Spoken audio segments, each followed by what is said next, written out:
foi a grande ideia. A grande ideia não foi muito simples, era só desse livro. Isso foi a grande ideia. Porque o Live já tinha pensado, assim, uma coisa vários mundos, mas assim, separado. Aí o que ele fez? Entendeu? Fez caminho entre os mundos. Qual é a tudo acessível? Acessível tudo, acessível, fala mesmo, então, você pode dar. O Live se aproximaria assim, não. É mesmo, só que tudo é tudo.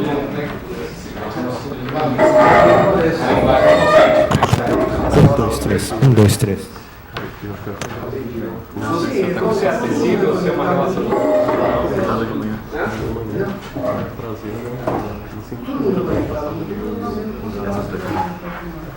Essas aí já falam.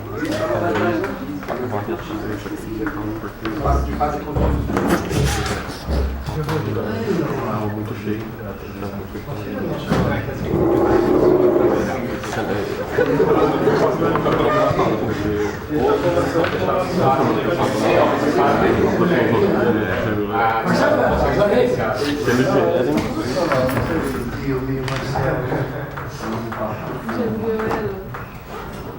Marcelo vai atrasar um pouco, mas legal, Marcelo.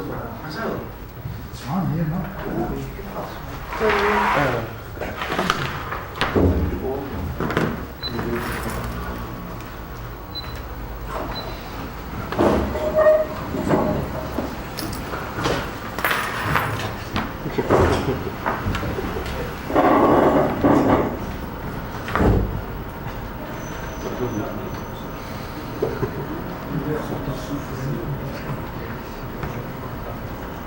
você está querendo Augusto? Não, você está arrumando uma coisa aqui na televisão. Vamos chamar você.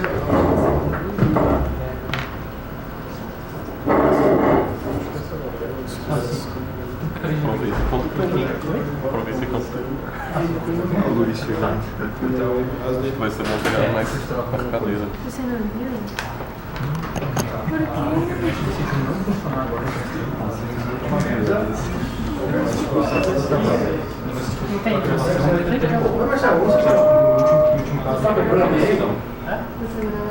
Agora vai ter. Ah, tá. Eu esqueci.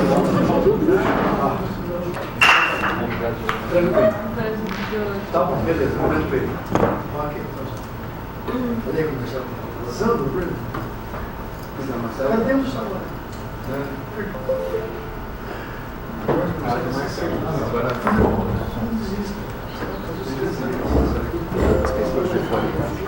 tem quantas pessoas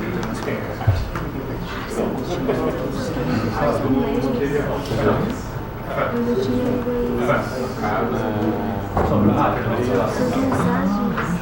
chegou tudo.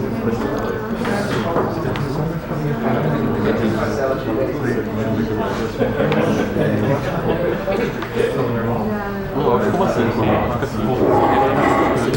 É, eu acho que não é como assim.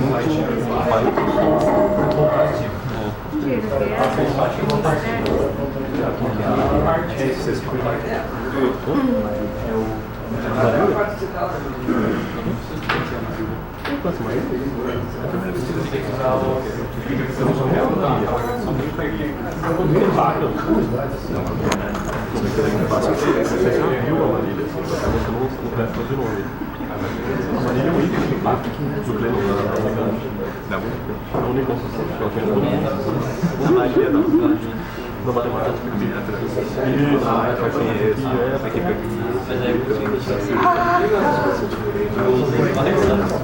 absurdo, bem Situar o problema. Pô, massa pra ver eu quero ver o trabalho da demonstração. Eu faria assim.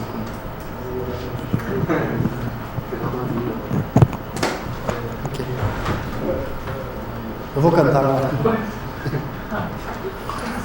Eu e a Maíra vamos cantar no quadro. Espera, o Marcelo está trabalhando.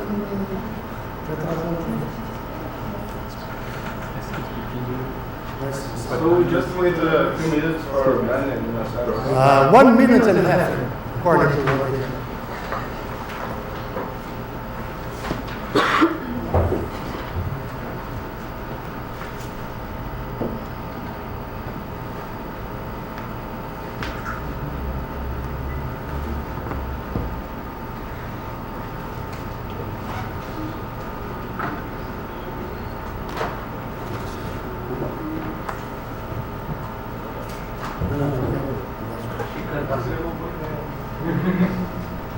we can get no satisfaction.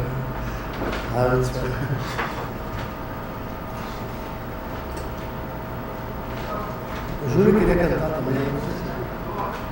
Quer, Júlio, cantar uma canção? Karaokê não é meu forte. Pode ser a capela também. Oi? Pode ser a capela também. Pode ser a capela? Não é pior aí.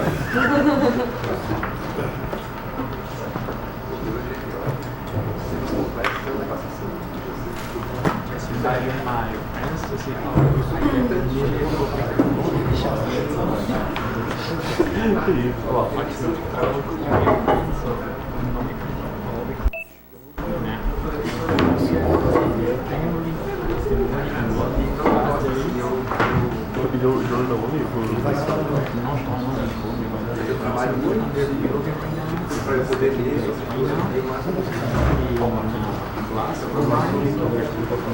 gosto de operacionalizar os conceitos. Eu gosto de pensar, será que tem um modelo global, um pouco mais concreto?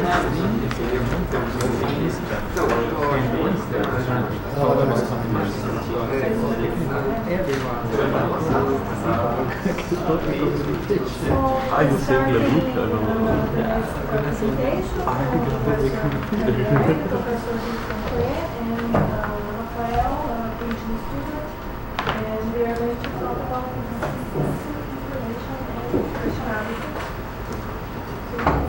Okay, can I use it? Is this on?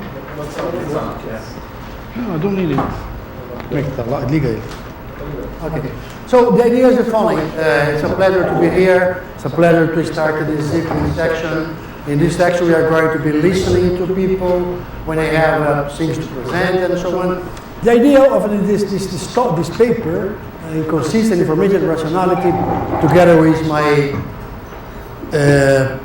PhD student Rafael Garato, is the following. We started by developing or trying to develop puzzles, like logic puzzles, Smolian type logic puzzles, but using non-classical logics. Right? So this is one paper I started some years ago, and when we started, this is Rafael is writing his PhD thesis on this topic, like when trying to propose it to define a new kind of puzzles using non-classical logics, like a tree-valued logic, but a consistent logic, or intuitionistic logic. And what's the purpose of inventing puzzles for non-classical logics? That we believe is a philosophical way to understand some kinds of logic, right? If you solve a problem, if you solve a puzzle using supposedly a four-valued logic of evidence and truth, then you understand what the logic of evidence is true is trying to tell you. And more than that, what we discover is that this way of solving this kind of puzzles and paradoxes leads to a new way of treating information, right? Like, suppose you are dealing with a Sudoku, Sudoku, like completing numbers, etc. And Sudoku is done in such a way that it has necessary and sufficient conditions for you to solve the problem. If you have some missing information, you cannot solve it. Or if you have some contradictory, some too much information, then you don't know which number you can put in a certain square. So the idea is that this kind of a problem, which is very common in databases, in computer science, even in philosophy or science, you could be solving by making a system that examines, that takes into account all this information, if it is missing or not, and like by pruning models, gives you the following thing. Well, look, there is some incomplete information here. Look to improve it. Or look, there is some contradictory information here. Try to make it better. Try to get some more resources and solve it. So, a very intelligent system is one that is capable of pointing to you what is wrong in your reasoning. Right? So this, so-called aha moment, right? Like the artificial intelligence, they say that it's doing like kind of aha moment. I mean, it's going in a certain way and say, oh, stop. I'm wrong. Okay? So that's why now Rafael will be now explaining the technical details. He's more clever than I am, so I leave it for him. Okay, sorry. Professor, sorry you had to start. Sorry. That's okay, that's okay.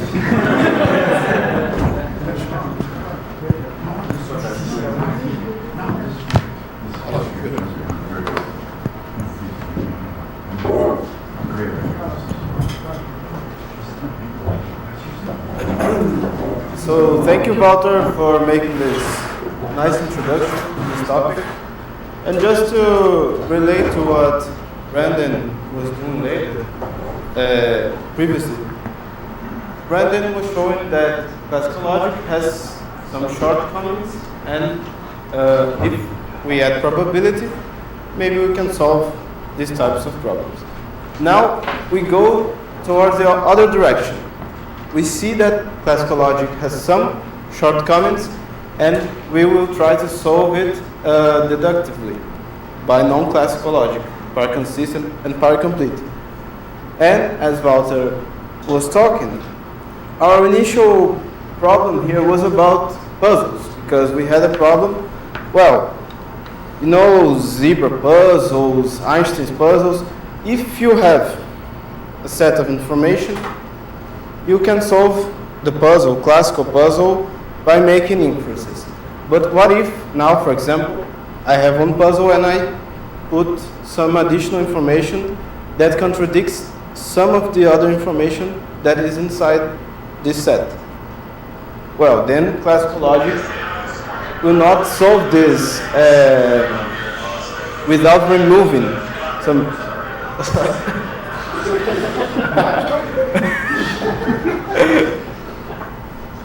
And that's the main motivation, and in this presentation I will not go into detail in the puzzle, I will go more into the theory of this.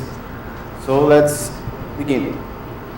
So the main question that we are interested here is this first. What to do when new information contradicts old information? And the follow-up to this is how to extract reliable information in cases in which not all information is compatible with each other. So a par-consistent reasoner will try to solve this by saying, well, if you have an inconsistent set, you still have models that are not trivial.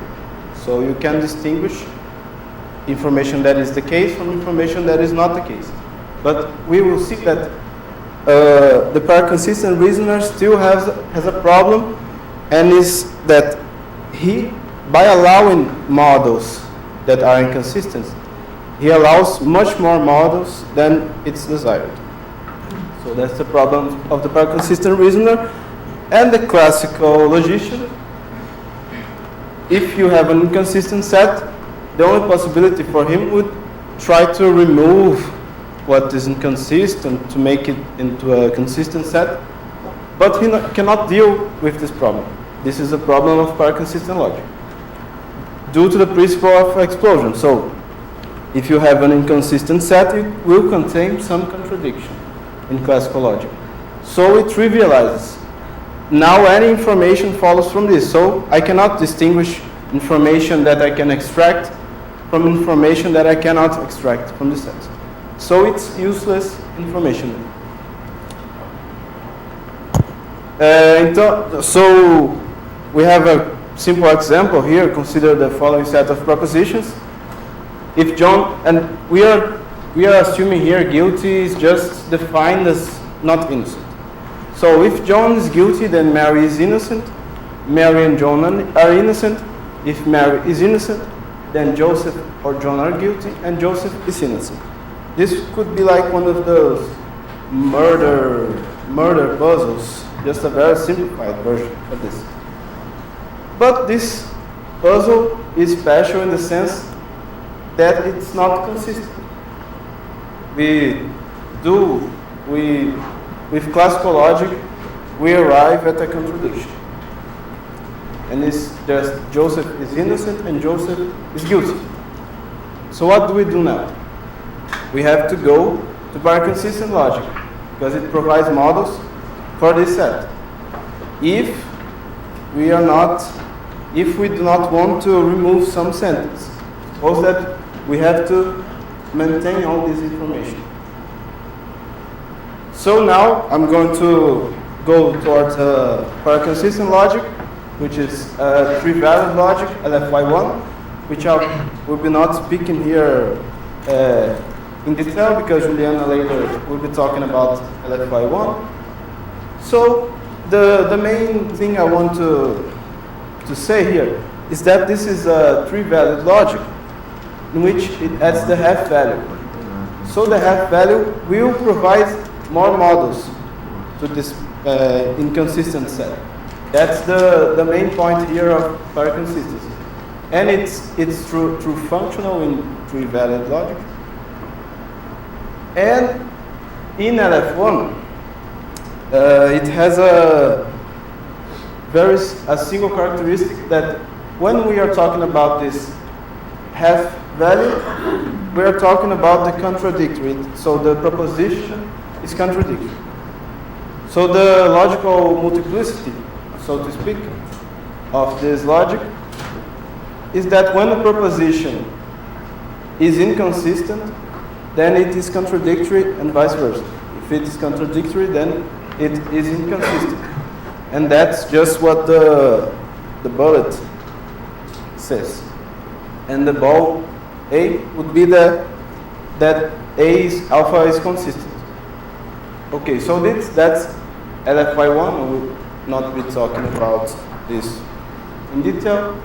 But now we can look at another very simple example of a jobs puzzle. So this puzzle is saying, well, John is a carpenter and John is a painter. If John is a painter, then John is a carpenter. John is not a carpenter. So this, using classical logic, will be inconsistent. If we translate this, we can translate this into syntaxial logic. So it will be expressed as John is a carpenter will be Q, and John is a painter, it's P. So the first is Q and P, the second is P implies Q, and the third is not Q.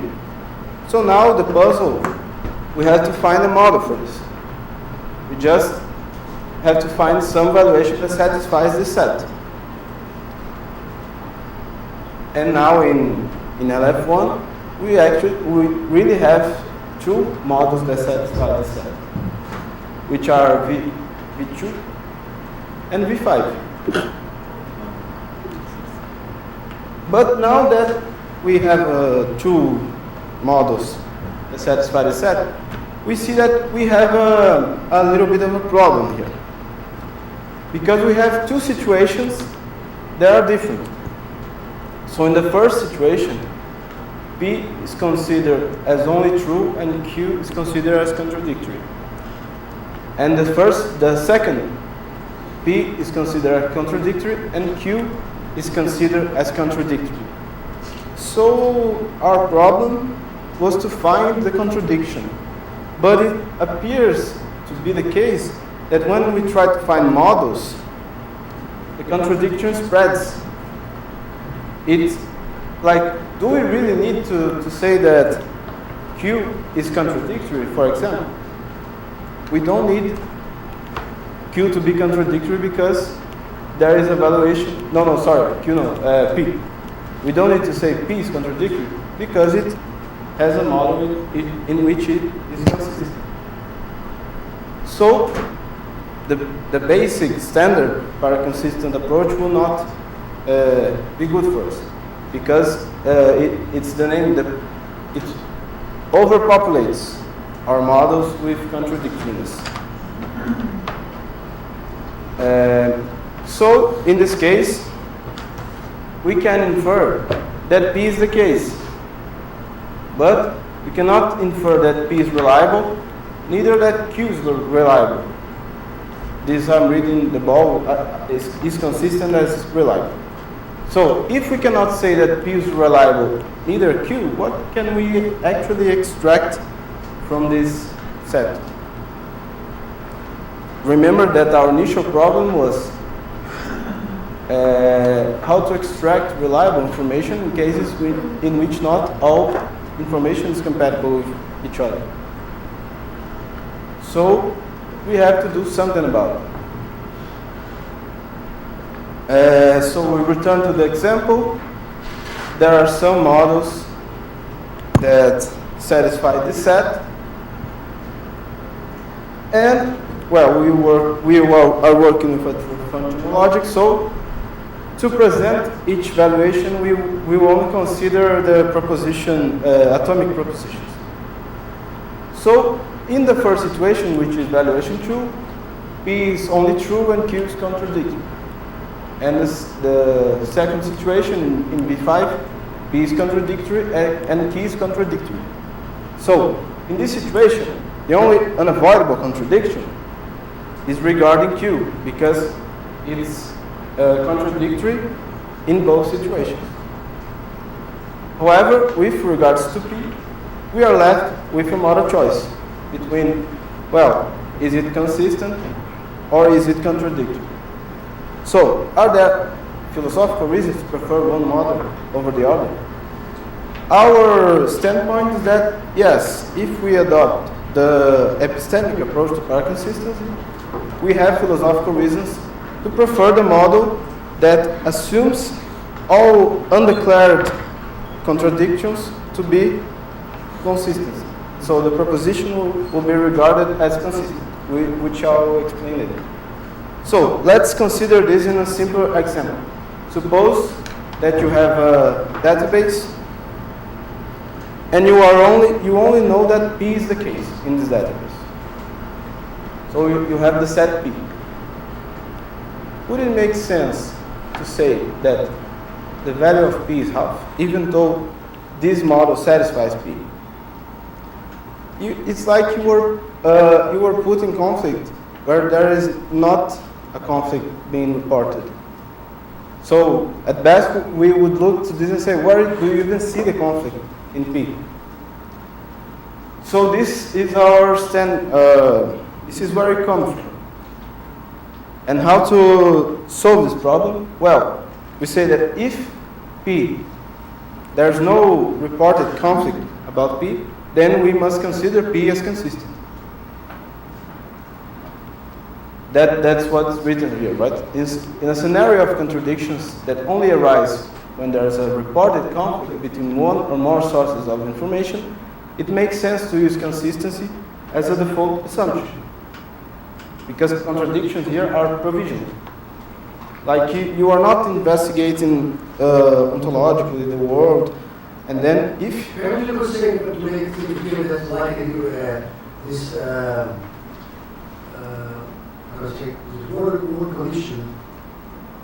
Closed word? Yeah, closed word assumption. Yeah, that's right. It's a sort of closed word assumption. If you do not declare that is inconsistent, then it's consistent. And what we arrive at is this principle of minimal inconsistency. It says, between the models that satisfy a given set of sentences, select those that contain a minimum degree of inconsistency. So we can define these degrees of inconsistency, and this thesis that the PMI, principle of minimal inconsistency, is the consistency as default thesis. So we have some definitions here that I will not go much into detail, but just to point out that we can define degrees of inconsistency in this logic by really what goes on here, like in practice, is that you have a set that depends on some atomic forms, for example, P and Q. Then the degree of inconsistency of some model or some valuation will look at these atomic formulas and will count how many are half of this and how many are not half. So it's what's written here, but here is more formal, just the explanation. And then we define the minimally inconsistent models, which are those models that have inconsistencies to a minimal degree. So it may happen, for example, that the minimally inconsistent model of some set has zero inconsistency. So it would be the case like a puzzle that can be solved with classical logic. But here we expand to allow some inconsistency. So what we achieve here is exactly what was discussed before. When we are dealing in epistemic situations with inconsistency, in situations involving information, we eliminate all unnecessary contradictions that overpopulate our models. So another example here, suppose that you are an investigative detective and you hire a trainee to help you, and upon investigating a case about the murder of a philosopher, she came up with the following observations. If John is guilty and Mary is innocent, it's the same example from the introduction. But now, we will formalize and see what models we achieve. So we achieve 6 models that satisfy this set. Notice that the second, for example, P is contradictory and Q is contradictory. And the first, P, Q, and R are all contradictory. So we cannot infer that they are reliable. Not one of them. This is the standard par consistent analysis. But using these minimal inconsistent models, we will look to them and see, well, V4 and V6 are the minimal inconsistent models because they are inconsistent to the degree of one atomic formula only. And then we exclude all other models, and we are left only with V4 and V6 that are minimally inconsistent. So now to really extract something from these models, we define what would be this restricted logical consequence, which intuitively it only says this. If you have some models that satisfy a set in LF1, for example, and you cut every model that is not minimally inconsistent, then this set restrictly derives some proposition alpha if the minimally inconsistent models designate this proposition. So now we have a notion that is an answer to our initial question. Given an inconsistent set of information, we can sensibly extract phi if and only if the set restrictively derives phi. So we are working semantically here. And in the example, we can infer that Q is reliable. And we can also infer that, well, the contradiction is located either in P being contradictory or R being contradictory. This is the exclusive disjuncture. So now the detective can extract sensible information from the case. Because Mary, which is the key proposition, was about Mary. Mary will no longer be treated as a suspect, and the investigation will focus on verifying the individual evidence concerning John and Joseph. And without considering these minimally inconsistent models, the detective would not know what is reliable, because we have seen that there are some models that pose, for example, valuation 1, all of them being inconsistent. So he cannot be sure what is reliable from him. This is a semantic approach. And Walter, in the beginning, was saying, well, this is many years, about 30 years, right? I think it was in the 90s. Yeah. So, 30 years ago, Walter and Mamed wrote a paper about tableaus for C1, I think. C1. That started, their objective was very close to this. that the idea was, well, tableaus are very nice that they will tell you what is contradictory in a set. So like you do, I'll explain. You do a tableau, it will derive what is unavoidably contradictory. So it's basically the approach what we were doing with minimally inconsistent models. So this work is, we are combining, right? The syntactical and the semantical steps, and the semantical was missing. So, to do this, I will present LFY1 as a tableau system, and it can of course be presented as a hybrid system, but tableaus here will be useful too, because of the nice feature that it produces trees that can be induced into valuations. So this is the tableau for LFY1. I'll not go into much detail here. This is for the recovery of consistency, these conditions. So now we can do the same we did semantically, syntactically. So consider the set P implies Q and P and not Q. Now we assign C to all these premises, and we arrive. And we arrive here at a bifurcated tree.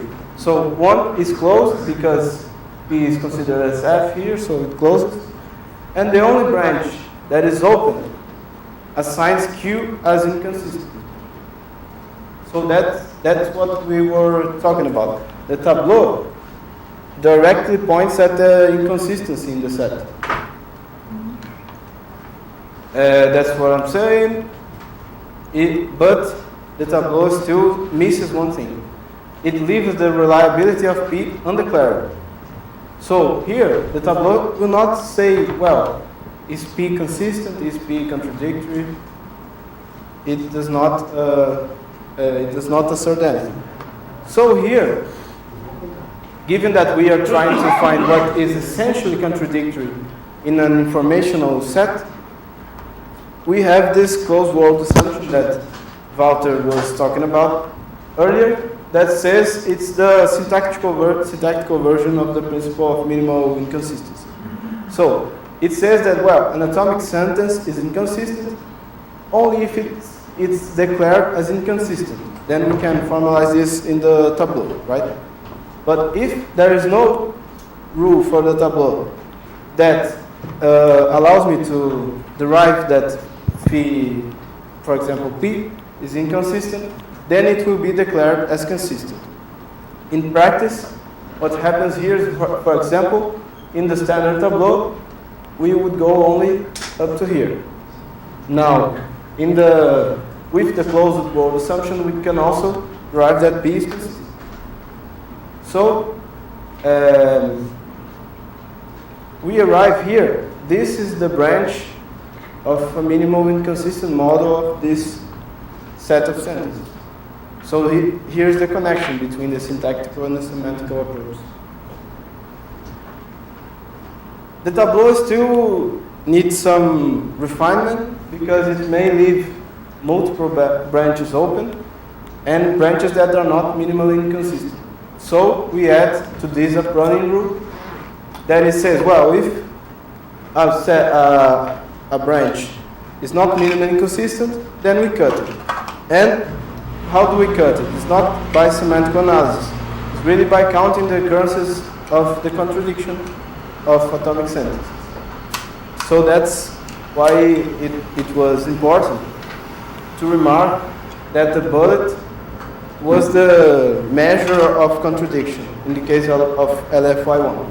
This is not always the case. So now, for example, we produce a tableau that it closes due to the tableau rules in some cases, but in some cases we will have a pruning rule, because here we have two inconsistencies. Here we have only one, and here only one. So this is not a minimally inconsistent induced valuation.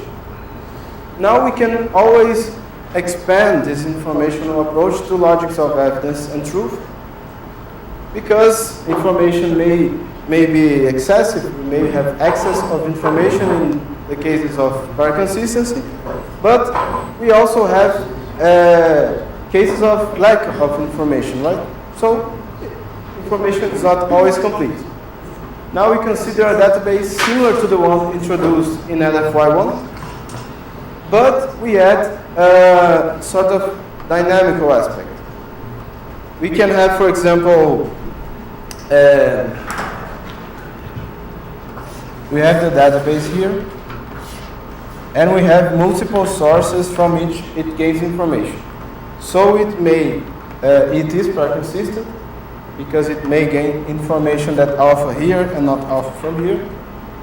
But we also add this dynamical aspect that, well, an agent here may say at time t that alpha is the case. But later on, another agent here will say that not alpha is the case. So this information is possibly inconsistent.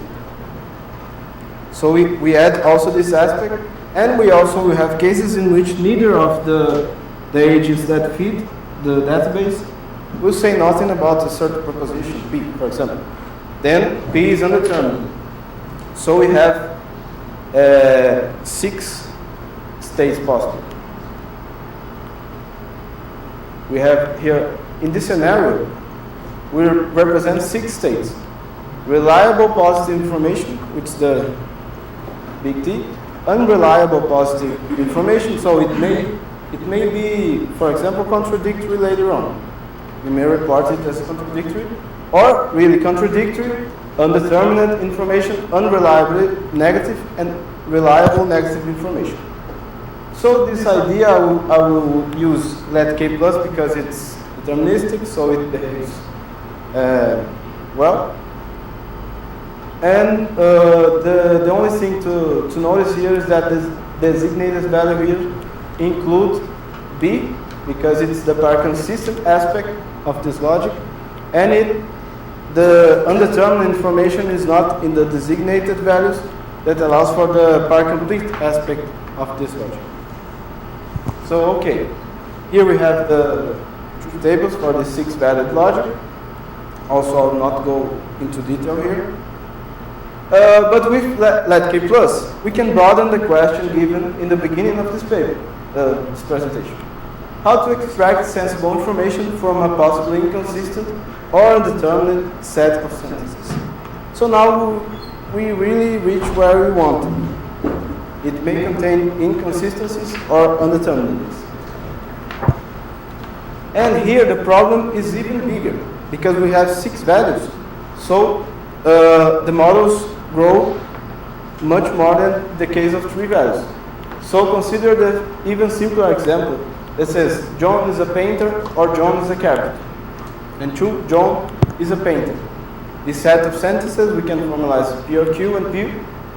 And even though this example sounds silly, it poses some model choices that are not. So there are 18 models that satisfy them in that case. And even if we apply the principle of minimal inconsistency, we are left with 11 models to choose here. So it's many models. So how do we solve this situation? It's sort of a duo. We had the principle of minimal inconsistency, and now we have the principle of maximal undeterminateness. So, given a set gamma, we consider those models as satisfy gamma. If we have a valuation that attributes the value n to phi, for example, then gamma will not derive phi, because this valuation is a model for gamma, right?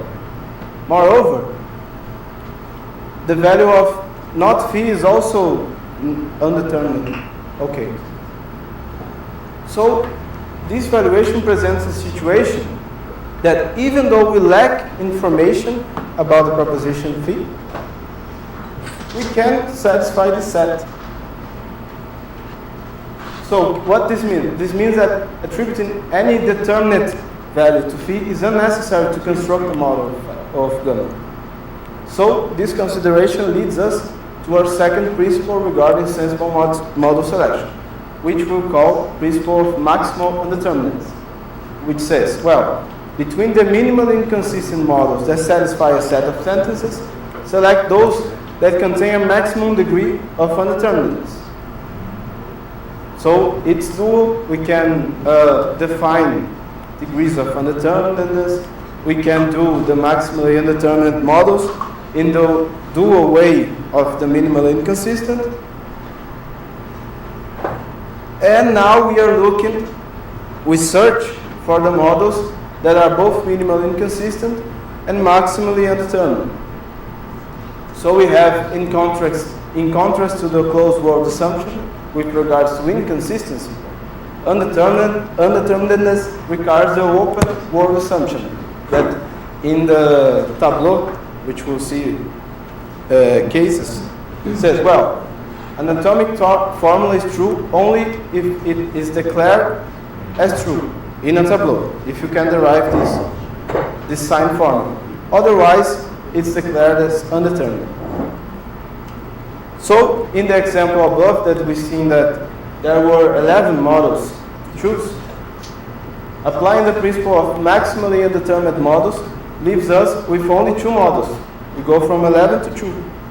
So, we have the situation in which P is reliably true and Q is undetermined, or P is true but possibly inconsistent and undetermined. And we define in the same way, analogously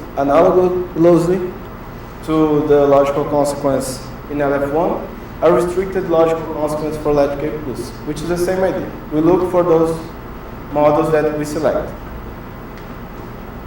So just to resume here,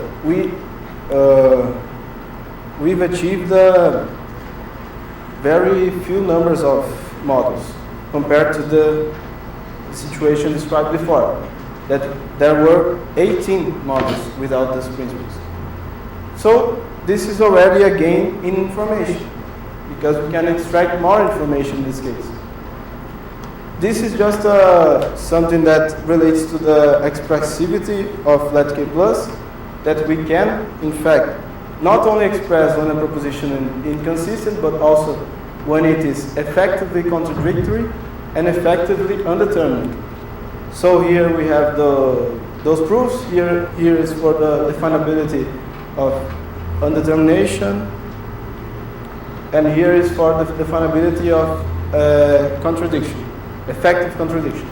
We can also define when it is like unreliably true and unreliably false with these constructions here. This is for the unreliably true and unreliably false. So we will present let K+. We have transformed natural deduction rules into Tableau's rules, which which would be a much bigger presentation if I had to present here. But the only consideration is that we have to apply the principle of minimal inconsistency and the principle of maximal undeterminateness in the tableaus. And we have 2 running rules that are analogous to the rule we introduced in LFY1. So it says, well, if you have a branch after applying the principle of minimal inconsistency that is not minimal inconsistent, then you cut it. And if you have a branch after applying the principle of maximal undeterminateness that is not maximal undeterminate, you also cut it. So, for example, we can have some set here, P, Q implies Q, not R and R not Q, and we do the tableau and apply those PMI, PMO, and the running rules. And we greatly reduce the numbers of models that we induce. Because here they seem, for example, the open branches seem to be all different, but if you analyze some of them are the same after applying the maximum determinants. So we are left with only two choices. Either P is effectively contradictory, Q is effectively undeterminate, and we only know that there is positive information about the negation. Oh no.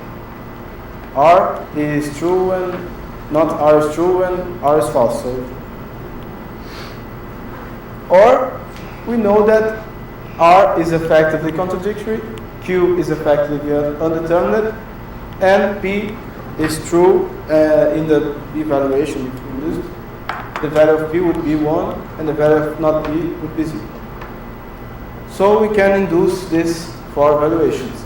And here it becomes dramatic because there were 216 possible evaluations for gamma and only 4 are selected in this scenario. So let's, I don't know how much time I have, 5 minutes, so okay. So this is the result we wanted to achieve, for example. We have a puzzle, detective puzzle, and it says, well, if Steve is a suspect, then so are Pete and Thelma. Thelma is not a suspect, or Pete is not a suspect. Steve is a suspect, or Thelma is a suspect. Thelma is not a suspect. Now we have to determine what can the detective know from the following set of information that is possibly inconsistent. So we are saying here that it's only possibly inconsistent. So we will apply LFY1 here. So P relates to Steve, Q relates to Pete, and R to Thelma. And then we do the tableau. And after applying the principle of minimal inconsistency at rule 1, the tableau leaves us with only 4 open branches. But in all of them, P and Q are consistent and R is inconsistent. So we know exactly where the inconsistency is. It's in R. So this is the same.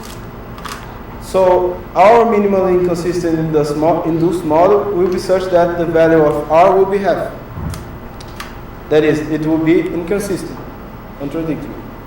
And P and Q will be only true, therefore the ball P and ball Q will be 1 as well. So there are some open branches in which P is true and some where P is false, which means that we can determine the value of P. The same is the case for Q. But with this analysis, we can in fact determine what is reliable and what is not reliable. Because the puzzle was not to give a full picture of the situation. It was to determine what is reliable and what is not reliable. So I think that's it. In this presentation, we explored the interplay between our consistency and some rationality principles, we can call this, to solve logic puzzles involving imperfect information. But we think that this is not only related to solving these puzzles. It presents a picture of pair consistency and information that can be generalized to many problems involving information and model choices. And these techniques provide a great way to rationally reduce the number of models that an informational agent has to deal with. Thus, he gains more information from a given set of sentences compared both to the classical reasoner and to the pair consistent reasoner. So that's it. And you want to add something, Walter, to the presentation?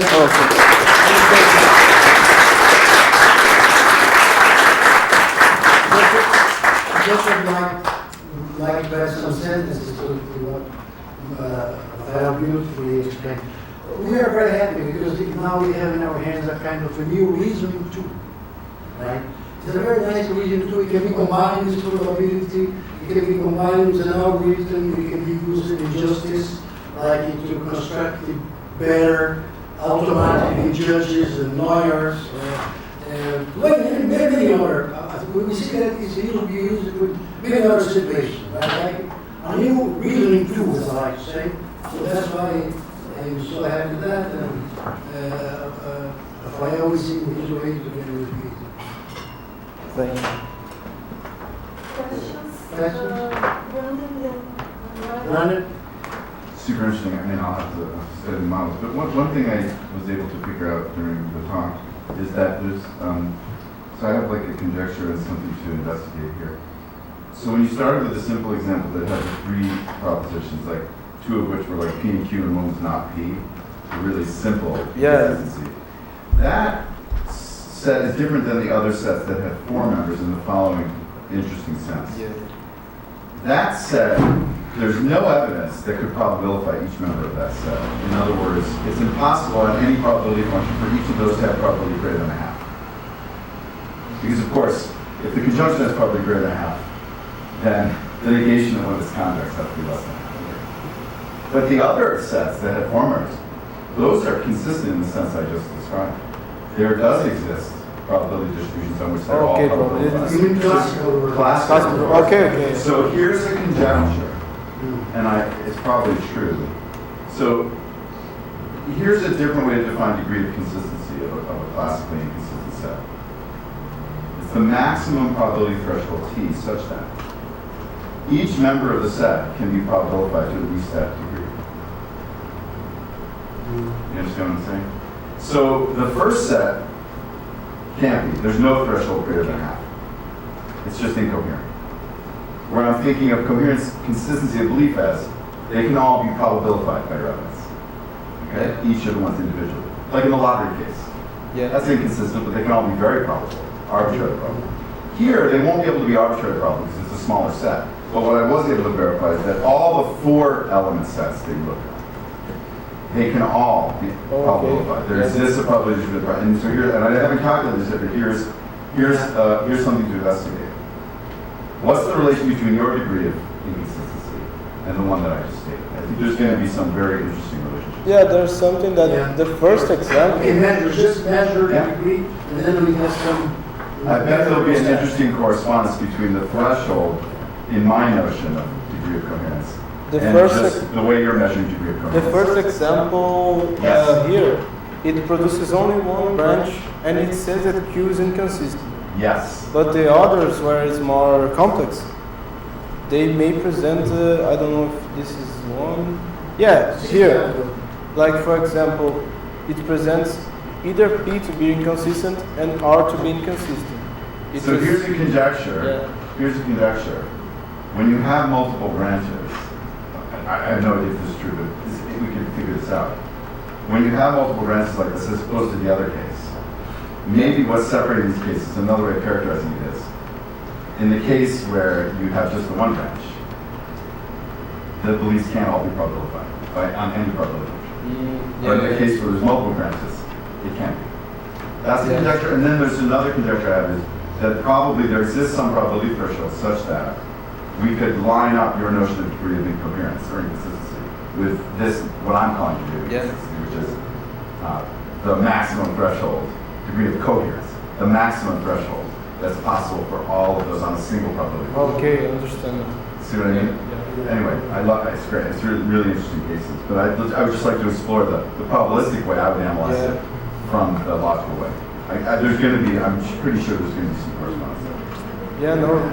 This situation is very different from the beginning. I agree with you. I wonder if we can characterize it.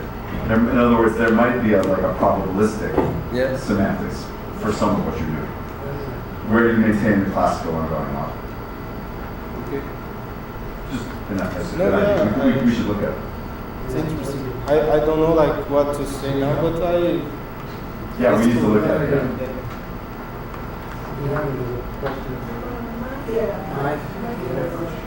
Yeah. About the open world assumption. Open world. No, the closed world relates to the inconsistency, and the open world assumption relates to undeterminateness. My question is, why you said that another form is true only if that's true? Yeah, this is not entirely formalized. This relates to a tableau. If there is a rule that derives the T, the sign formula the T of A. So if I do not derive neither T of A, neither T not A, then I can say A is undetermined.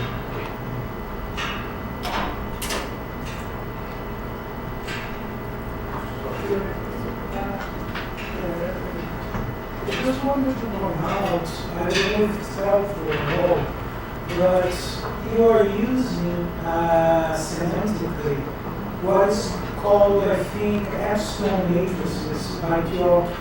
So you write down a tableau and you start branch pruning, or you write down a truth table and you start filtering which rows are allowable.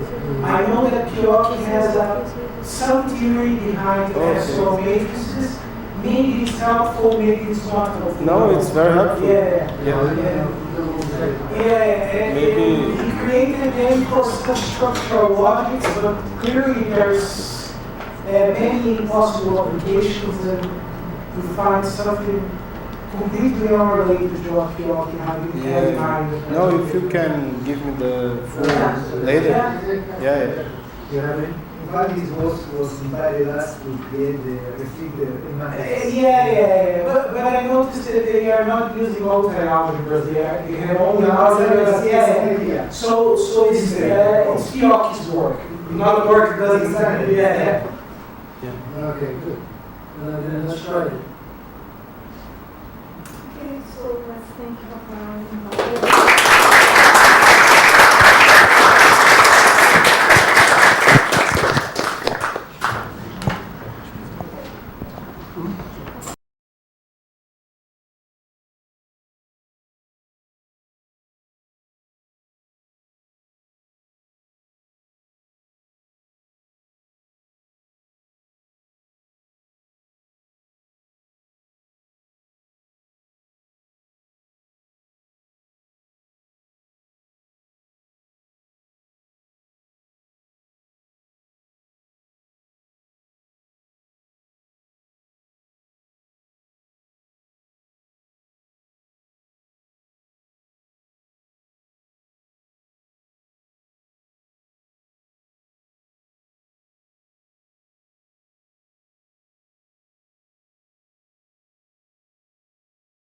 Ahí se fue.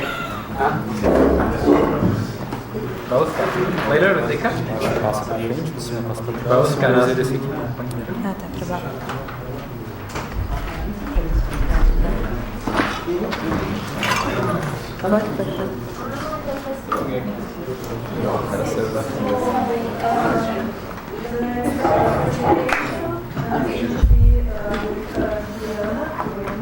She's an advisor here today.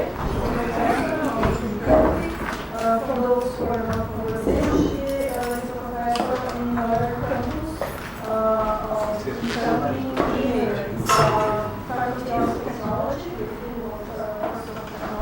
she's a professor there, and she's going to discuss some notions of flexible knowledge.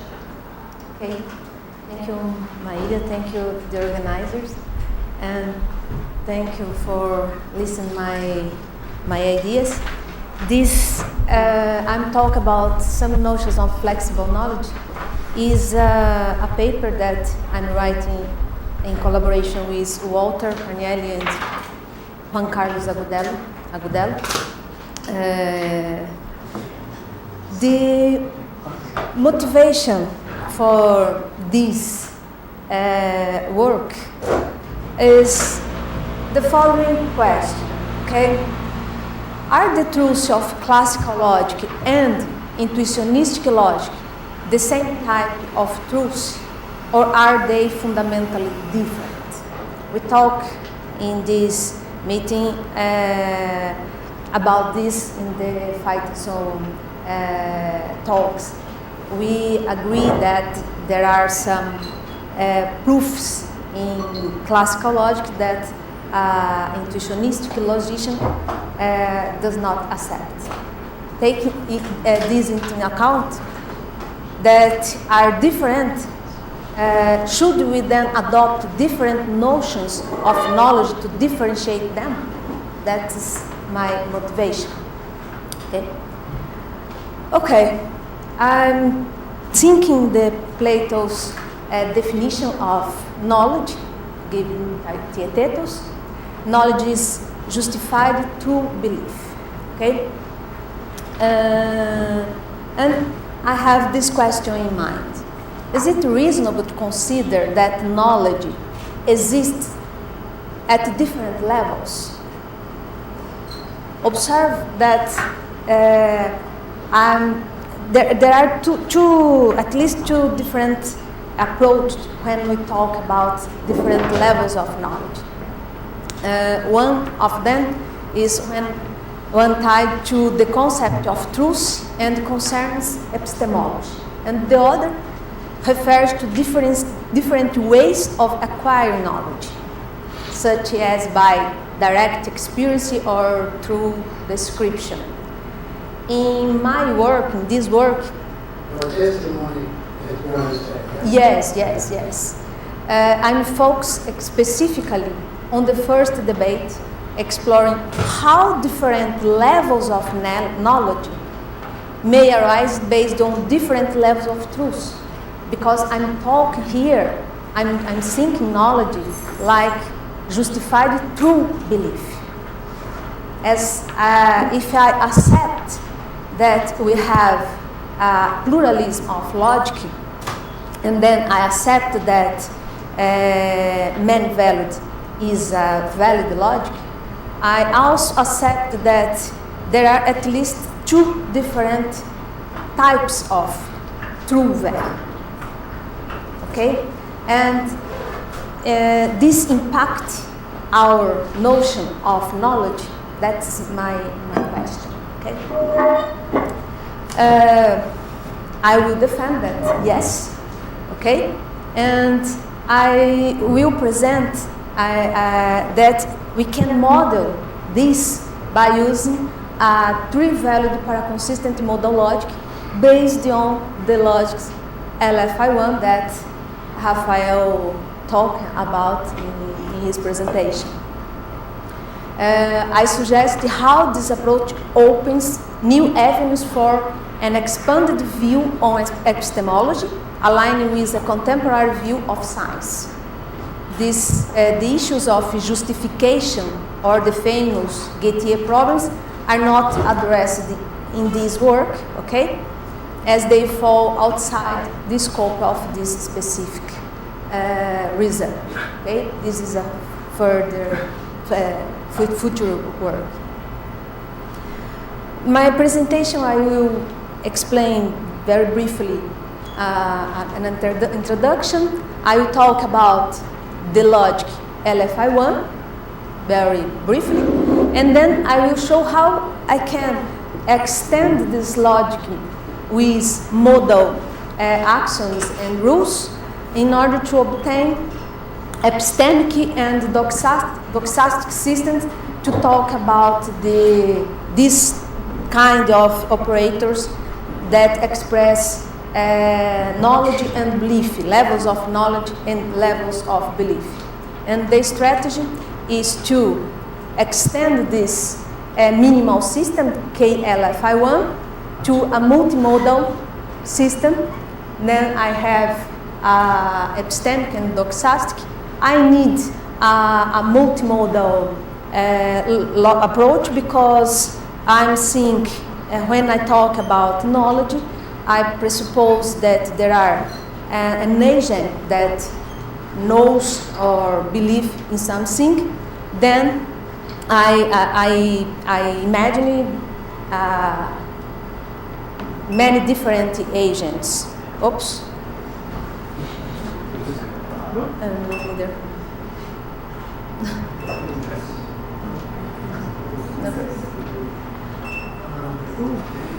Okay, I will concentrate in this system, but I will just show how we can obtain the epistemic and doxastic systems. And I will put some question to finish.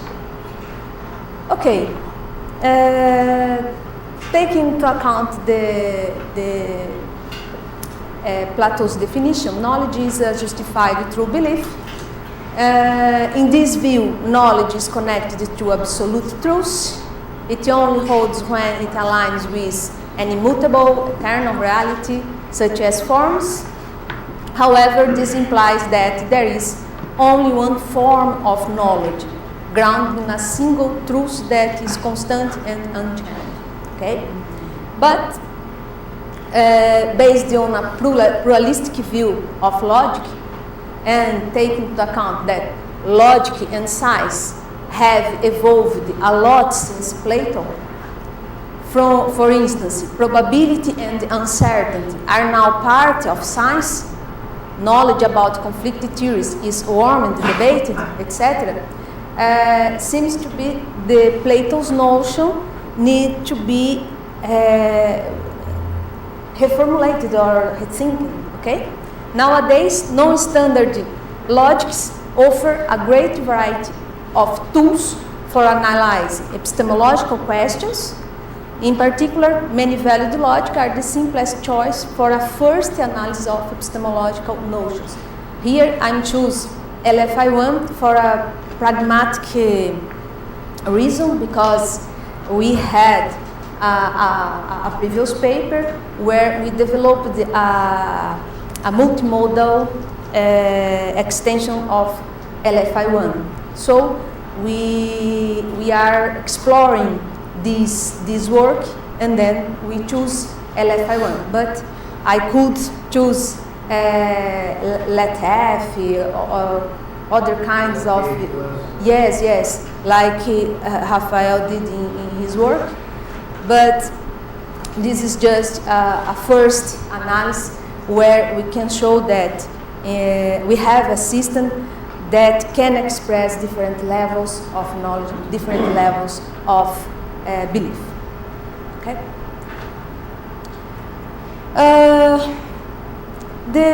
Just to say a little bit about paraconsistent logic, the difference between paraconsistent logic and classical logic is concentrating in negation. In classical logic, negation is explosive, which means that from a contradiction, the system trivializes. We derive beta for every beta. In paraconsistence, this principle is not valid, because from a contradiction, we do not derive beta for some beta. Okay? The system is not trivialized because we find a contradiction. And the logics of formal inconsistency is an approach of paraconsistence. We can internalize the concept of consistency and inconsistency in the language. And then we can control the explosion in the system. And we can add this principle of gentle explosion, which means when I think in the consistent operator, we can say that the formula alpha behaves classically. For those formulas, when I have a contradiction, in this case, the system trivializes. But for those formulas that are not, there is no classical behavior, so I can support a contradiction. This is the idea of the logics of formal inconsistency. And the logic LFI1 is an element of this family, okay? And this logic was developed to talk about evolutionary database. I will not enter in this detail because this is not, I don't use this in my approach, okay? The important point to me is the fact that the LFI1 has two different distinguished values, 1 and half. And here in my work, I interpret these values as essential truths, okay, value 1, and half value I interpret as accidental truths. So for the accidental truths, we can have a contradiction because a proposition A alpha and the negation of alpha can also be true in this system. And here, the inconsistent operator says exactly this. The values 1 and 0 is not inconsistent, okay? Which I can understand that these are classical values, and the half value is inconsistent, which means that is a non-classical value, okay? In this system, we can define a classical negation in this way. This will be useful for us because I will have a modal logic, and then I can define the necessitation operator in terms of negation.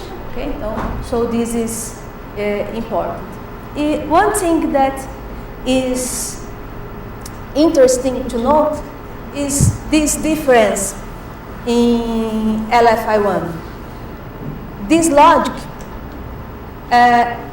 we have, for example, a formula that has a table in this way. For example, this is a tautology. All possible states are true, okay? But this is not a variable. Variable for me is all value 1. We have this difference in this logic. All variable particles are tautology, but some tautologies are not a variable particle. Okay, it's not equivalent in this sense. This logic is characterized by has these axioms, all positive axioms of classical logic, and this is the axioms talking about this operator, and is adequate for express the notion of evolutionary database, but I will not enter in this detail. We have modus ponens and uniform substitution as a rule. I don't have space here. And in this system, in LFI1, I don't have, because of this value, the accidental truths, we lose the property of substitution by provable equivalence in this logic. Okay? And I have a counterexample. I have a situation where P is equivalent to Q, but the negation is not equivalent. Okay? However, in this logic, when I'm talking, I'm thinking in three-valued logics, in three-valued semantics, we can compare. I will just explain because I will not detail the definition, okay? I have two formulas, alpha and beta. One, this kind, okay? This is equivalent in this sense. But in this sense, I cannot have substitution by provable equivalent. But there are some subset of formulas where I have this kind of equivalence, because the table associated to alpha and beta are exactly the same, okay? Then for those formulas, I store the restricted substitution by provable equivalent. This is important to my work because I will obtain some properties of knowledge that requires to use this property, okay? And then I need to check which formulas has the same tables. And we have these formulas here that are equivalent in this strict sense. For example, distributivity, the Morgan's law, and the others. This is just for technical details. Now, I will extend this logic with the distribution axiom K and the necessitation rules. This first extension produces a minimal modal system. As we are based on a paraconsistent logic, I call this minimal normal cathodic modal system. Cathodic is referring to paraconsistent part because we can develop positive modal logic, and then I call anodic modal logics. And this operator can be defined in terms of classical negation that I have in LFI1. And then I can also prove a restricted version of substitutive provable equivalent in this modal extension. And then we can prove some properties involve the modality square. Here in this system, I don't have yet the interpretation specifically for knowledge or belief. They are the same, are common properties for both extensions. And I can have the distribution of box with conjunction. We can prove this in the system. And I have, for example, box, if alpha implies beta is inconsistent, this is necessary that alpha implies beta is inconsistent, then it's necessary that I have a contradiction involving beta, okay, with the constant of the implication. Okay, now I'm interested in the interpretation to understand this system. Here. Here I understand I don't have the agent in box, but I will think in terms of an agent, and then I have an accidental truth and the essential truth, 1.5 value. A cryptic structure involves a set of words, a valuation and a relation. Valuation here is following the LFI1. I have a tree valuation function, okay? And here I'm thinking to distinguish these values in this form. We have a proposition. It's raining in São Paulo. How I can understand valuation of P is 1 in the state W. We can understand it is pouring rain in São Paulo. Okay? When P receives accidental truth, I can interpret P as it is drizzling in São Paulo. And false means that it's not raining in São Paulo. This just to make a distinction here in this system for understand the three different states, the three different evaluations. And as usual in multivalued modal logic, we define the modal formulas in this way. Necessity of alpha is 1 when alpha is 1 in all possible states that is accessed from W. Okay? And is 0 if alpha is 0 in state W prime for some W prime accessed from W, and half value otherwise. and here is analogous for diamond. Okay, now in our paper we have proof a completeness for multimodal versions based on LFI1 based in the bivalued valuation, okay? Because LFI1 has two different semantics, a trivalued and a bivalued, and we can show that there are equivalent. And then we need to prove a theorem of convenience and representability. In our paper, we developed a multimodal extension based on bivalued logic, and then we cannot observe some different properties that we have in terms of the relation between the connective inconsistent and box and consistent and box.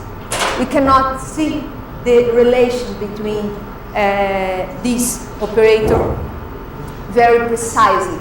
But when I'm looking in terms of trivalued logics, it's more clear to us. Okay, so I proved this theorem, show that the semantics are equivalent, and then we have completeness for this multimodal extension. Now it's exactly the same system. Now I have n different agents, so for each one I have one modal operator associated to his knowledge and also to his belief. Okay, so I have a multimodal system here, but it's exactly analogous to the previous one. And here, in terms of this notion of knowledge, we can make a distinction. At least in this context, we have three different levels of knowledge. For example, security knowledge is the knowledge the agent I knows alpha and knows that alpha behaves classically. Alpha is consistent. The second level of knowledge is the revisable knowledge, and here the agent I knows that alpha and knows that the alpha behaves has no classical behavior or supports a contradiction. And this third one is this knowledge. The agent I knows alpha, but does not know that alpha is a security knowledge or revisable knowledge.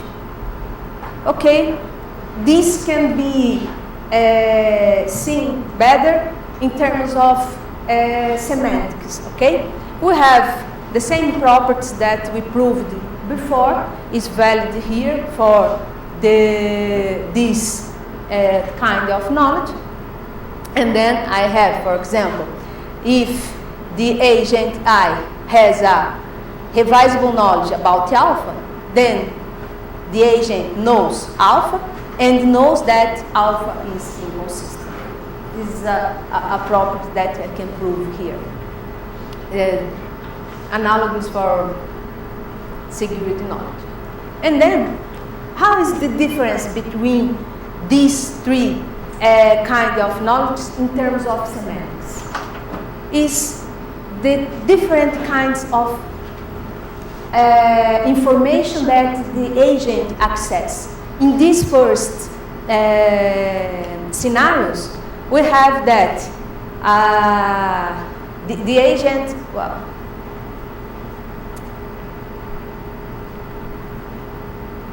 here, we have that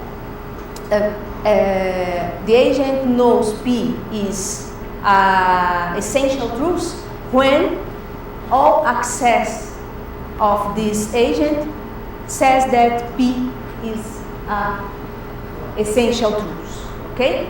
This gives to the agent in this state this configuration. For example, the agent the valuation of is inconsistent that the agent knows P is 0, for example, in this scenario.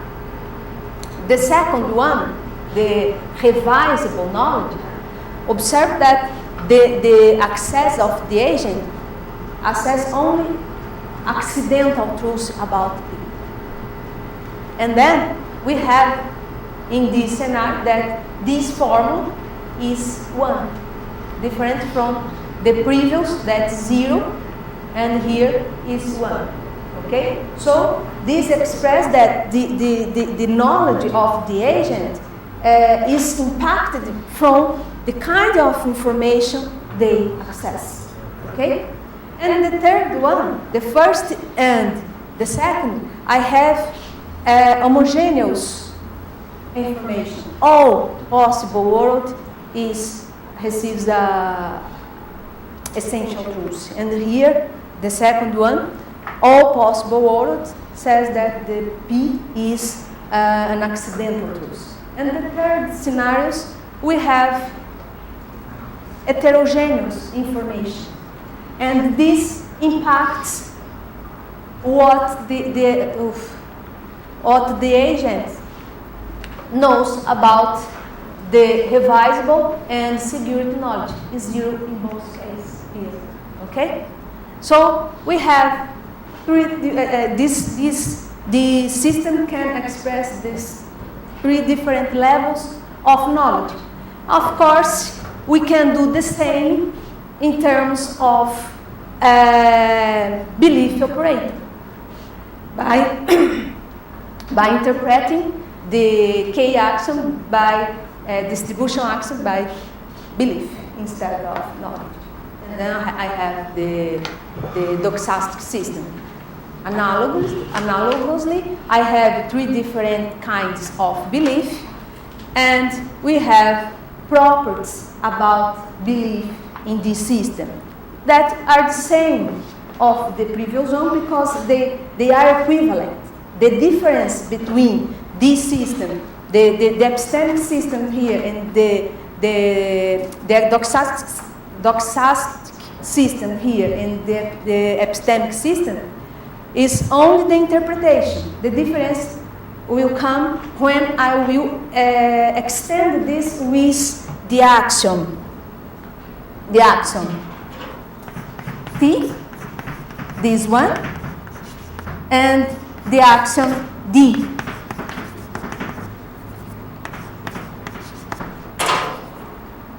This extension gives a epistemic system, and here I have a doxastic system that in this extension they are really different. Okay, and I have different properties to this system. And here, in terms of knowledge, when extend the system with T axiom, we can have different instantiation for the T axiom. Square, the agent E knows alpha and consistent alpha, which means that the agent has a security knowledge about alpha, then we have deduced that alpha and consistent alpha. Here, I interpret or I understand these different kinds of knowledge as associated with the different phases of science. This stronger notion of knowledge is associated with well-established scientific facts. For example, the theory of the knowledge associated with the theory of relativity, the theory of DNA, the theory of evolution by natural selection, quantum mechanics, and many others. In this sense, I have security knowledge. in these terms. But I totally agree with Phytonson that all models are false, okay? But I have a different level associated with this kind of knowledge. And when I have a revisable knowledge, in this case, we are in another phase of the science, with theories that are still generating debates, and they are in the refinement phase subject to the third empirical testing. For example, theories such as dark matter and dark energy, hypotheses on the origin of life, long-term climate models, and so on. And here we can say that Thomas Kuhn, for example, might say that the theory is in a period of crisis where the prevailing paradigm is being refuted. In this phase, our knowledge are in this level. And the third level, I suggest that we are in the common sense knowledge. It's very weak, suggest a debate, okay? And then, just to finish, because my time is over, I have some results here that are interesting to show. For example, in the KT LFI1, in this system, we have that when I have a revisable knowledge about alpha, or the agent knows that the alpha is inconsistent, then I have the equivalence between the interaction between modality and inconsistent operator. We have this, but this is not valid in all systems. And here, if the agent knows that the alpha is inconsistent, then negation of the alpha is inconsistent in this system. And when I talk about the doxastic system, when I extend the system with this axiom, and then I will have the three different notions of belief, and I have lots of properties about the belief, and shows that the agent, when agent supports a contradiction, the agent is not a crazy person, okay? Because we can see this in terms of some properties. If the agent has a security belief, then the agent does not believe in the negation of the alpha, okay? They have a classical behavior here. If the agent has a belief that the alpha is a revisable belief in alpha, then the agent does not believe in this principle, alpha or negation alpha, because the agent knows that there are a contradiction involved alpha, okay, in this sense. And here I have some properties, okay? If the agent knows that the alpha is inconsistent, then the agent does not knows. If the agent believes that the alpha is inconsistent, then the agent does not believe that alpha is consistent, that the alpha has a classical behavior. This one here. If the agent knows that alpha implies beta is inconsistent, believes that the alpha implies beta is inconsistent, then the agent believes that there are contradictions involved, the consequence of the implication. Contradictions in this point. The agent does not believe in a contradiction. You can prove that. Okay? And some beliefs about verum and falsum. The agent does not believe in bottom particle. That's good. And the agent does not believe that the bottom is inconsistent. Bottom has a classical behavior. And the agent believes that consistency, the virion particle is consistent. This property you can show. Here I have two interesting properties that requires much more debate. Okay, if the agent believes that alpha implies beta is inconsistent, has a half value, okay, then the agent has a belief that agree with Cooper and Gray. Notions of the condition. Then the agent does not believe that beta is consistent. Okay, and here is about theorem. Okay, just to summarize, this is a first step in this direction where we can show that there are the same agent can have different levels of knowledge and belief, and this system is able to model this situation. As I told this, I use LFI1, but of course I'm not arguing that this is the best choice. This is only the first choice to see the difference between the levels of knowledge and truth. And as is a first step in this direction, there are lots of questions to answer yet. For example, how might different notions of truth affect the concept of justification, if they affect it at all? Because we know that in epistemology we have lot of discussion involving the notion of justification. We could analyze this discussion in terms of these different levels of knowledge and belief. Okay? Does the GTA problem remain equally relevant across different levels of knowledge, or might it only challenge weaker forms of knowledge?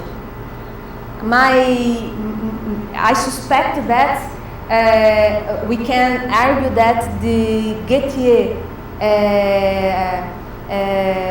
argumentation, challenge the notion of knowledge, is valid for weak notion of knowledge and not for the strong notion of knowledge, because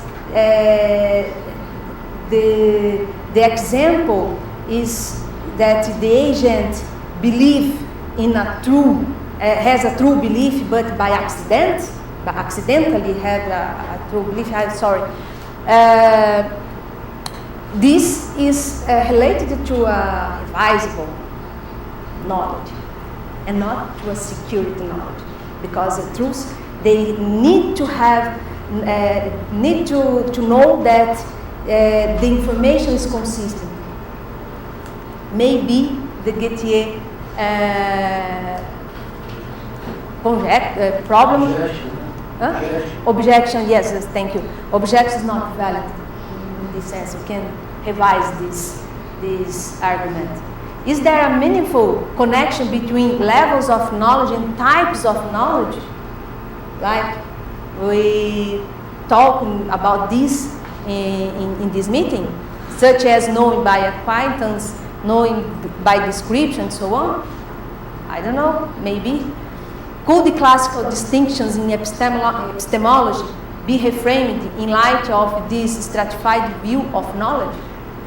And is LF1 the most suitable logical framework for exploring different kinds or levels of knowledge, or might alternative non-classical logics offer better tools for this purpose? These are open questions that we need to talk about. That's all.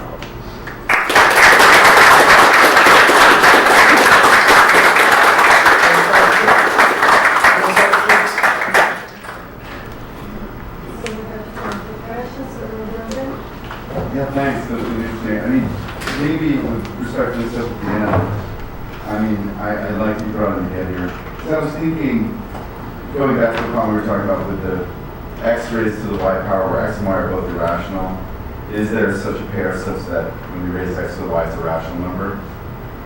And now, based on the new information I have, here's what I would say. If I was an intuitionist, here's what I would say. I would say it's a Gettier case for the classical. So before it was known that square root of 2 to square root of 2 is rational, before it was known, suppose a classical logician and intuitionist are discussing this. And the classical logician reasons as follows. Look, either it's rational or it's irrational. Square root of 2 is square root of 2. In either case, there's going to be a pair x, y. So therefore, there is such a pair. Now, it sounds weird to me for the intuitionist to deny that that's true. Later, when we have a constructed proof that that thing is rational, it's very weird to my ear to have the intuitionist say that disjunction wasn't true. It was true. The problem was the person believed it by accident. They had what they took to be a sufficient justification, a classical justification. But from the intuitionist perspective, that's just a Gettier case, because they don't have a secure enough, a constructed proof of the disjunction. Does that make sense? Is that in line with the way you're thinking about things? Yes. I'm thinking that there are at different levels. Okay, I accept that could be, but I requires more a proof, a concrete proof. Okay, this is a different level of knowledge that I have in this position, and this is what I'm trying to argue, that this makes sense. Yeah, I think Dummett, that's basically what he would say to the classical logician. He would say, look, you have, in a sense, to justify true belief. It turned out to be true. You have to read the book. But you didn't have knowledge, because you didn't know which disjunct was true. It turned out, you now know which disjunct was true. So the intuitionist shouldn't say that disjunction wasn't true. That's just ridiculous. If mathematical depends are true, they're true timelessly. So it was always true, and it will always be true. So that's just what it sounds like. So it must just be different in the level of justification. Scott? No. It could be anything else, seems to me. But anyway, that's just an application of something like this. Okay. This is, in a certain sense, the logic of contradiction awareness. Right. Contradiction awareness. How can you, in the view of a contradiction, keep thinking clearly and don't get mad? Yeah, I know. I was just thinking about applying the levels also to the intuitionist, because you mentioned that at the beginning. Even though that doesn't have to do with contradiction, it just has to do with security of conflict. But I think that would be a barrier. I think that's basically what the intuitionist should say. They should say, well, there's a sense in which the classical logician has a justification. And it is true. Okay, but they didn't know it because they didn't know which disjunct was true. We have to read more carefully the engineer, the book by the man. Oh yeah, the Dummett, that chapter of fundamental assumptions. It's a crazy chapter. We don't know. That's but it's super interesting because he talks about these different levels of knowledge.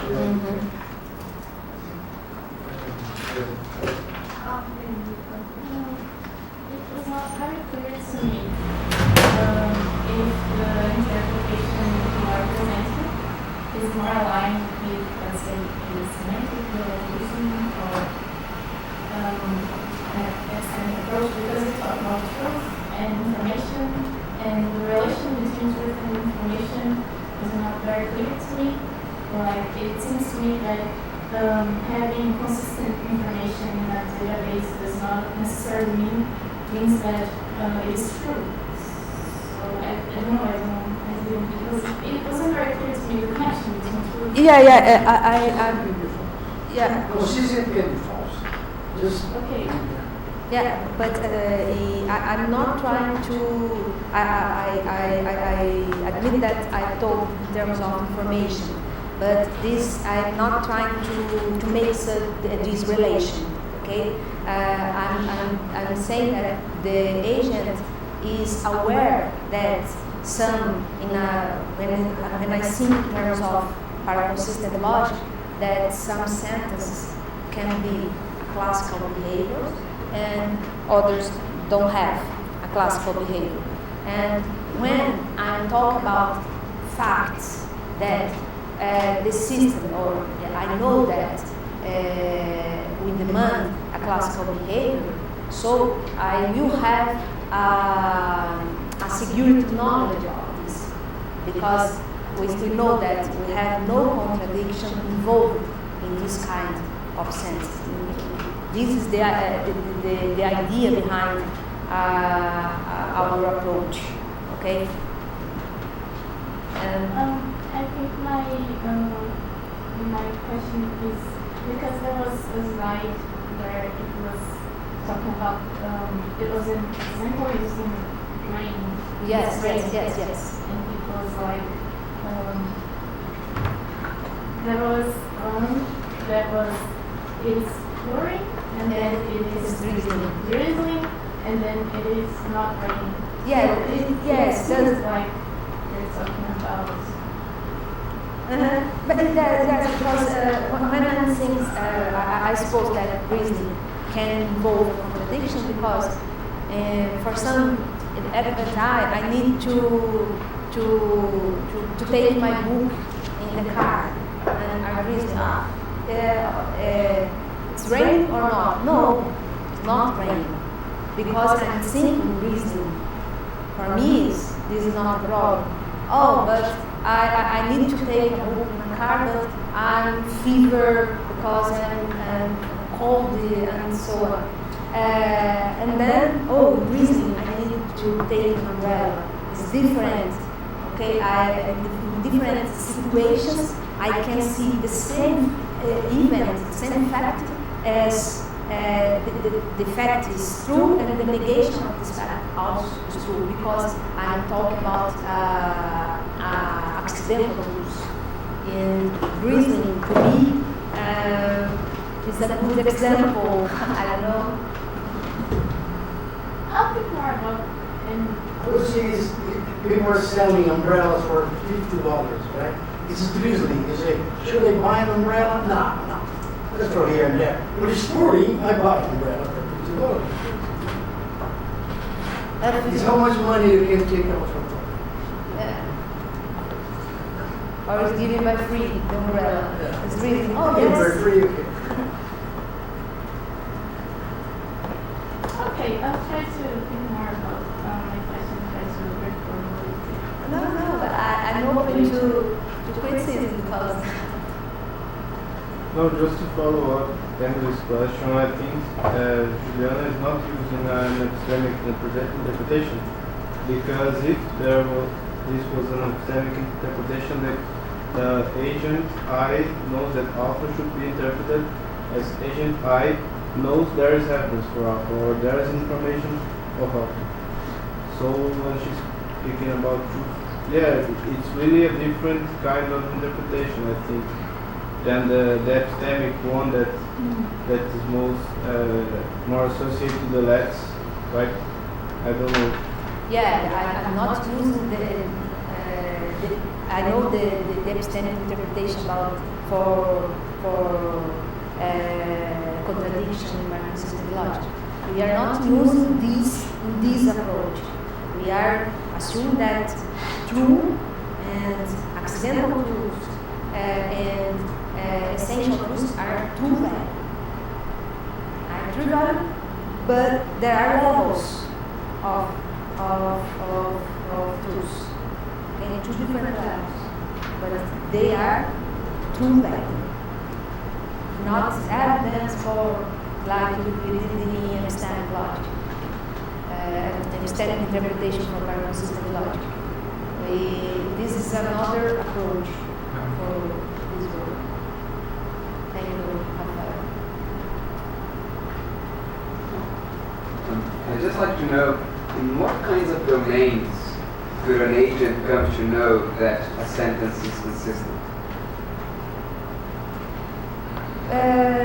Computation, for example, we can, I need to inform to the system which context we need to have a classical behavior, and the other I support contradiction, but this need to be informed previously in the system. Knowledge and methods. Yeah. Okay. But outside of formal sciences, we can define that we want it to be consistent, but there's no way to know it.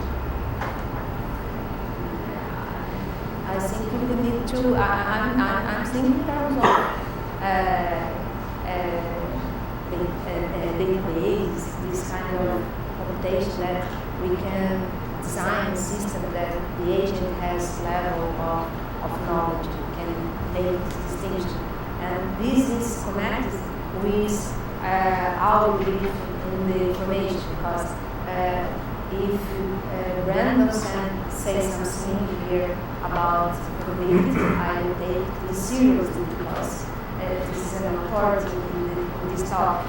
Okay, but if I see some information in TikTok, I will have, or I don't know, maybe it's okay, but it's information I know by description, the same information, but I have more confidence in what I heard about fighters, about TikTok, and we can make this.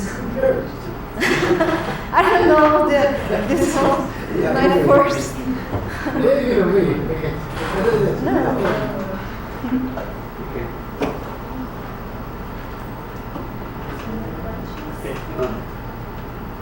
I just wanted to go back to the slide where you define the consistency operators. I don't have a question, I just want to see the slide so we can proceed to the next person.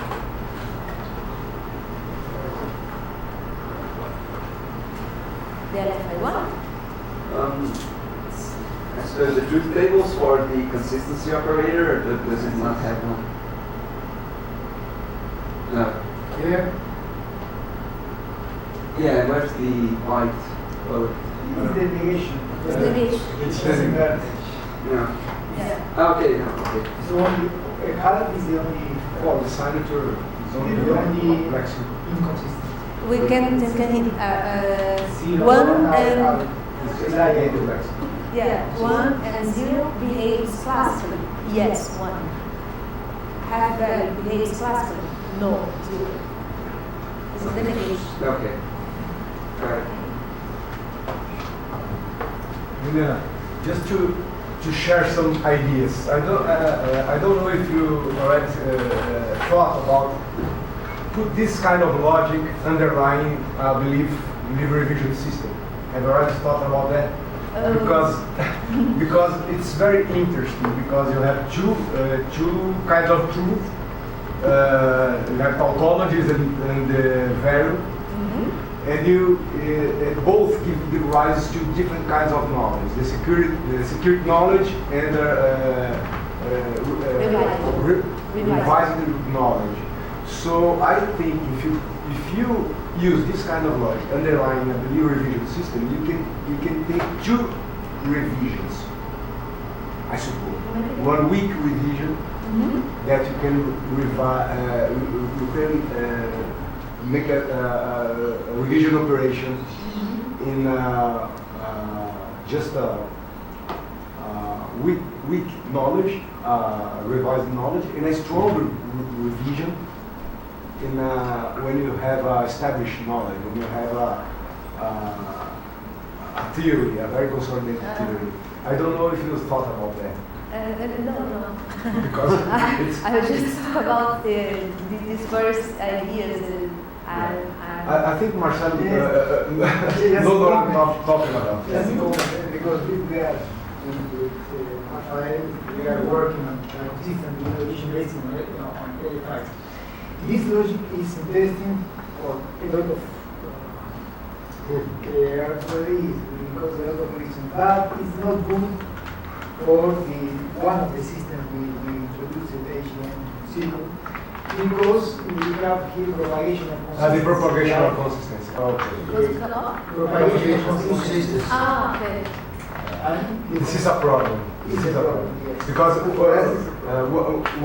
once you set belief like consistent, it's forever consistent, and you can never more you can revise it. So if you believe alpha is consistent, that is zero alpha, then if you also accept alpha, then you can not alpha, that is, if you strongly believe in alpha or strongly reject alpha, you cannot remove alpha anymore in case of alpha is consistent.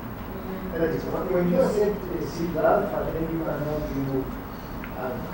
Then The revision cannot be done. You can remove C alpha. Okay? But if you have that single alpha disappearing, as in this case, then you cannot remove C alpha.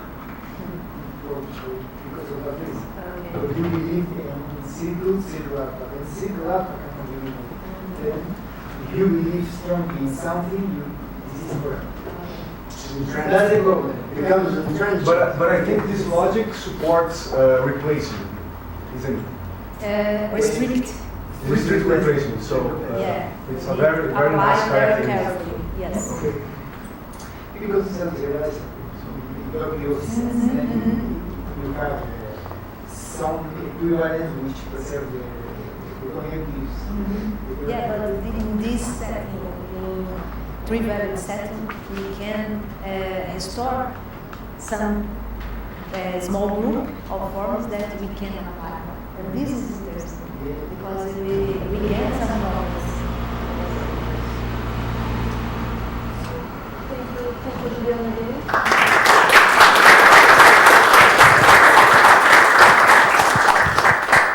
We're going to take a break, 30 minutes, and there's coffee break.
Teste. 1, 2, 3. Teste. 1, 2, 3.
So now we're going to present is Auto-Organização. He's from Universidade Nacional de São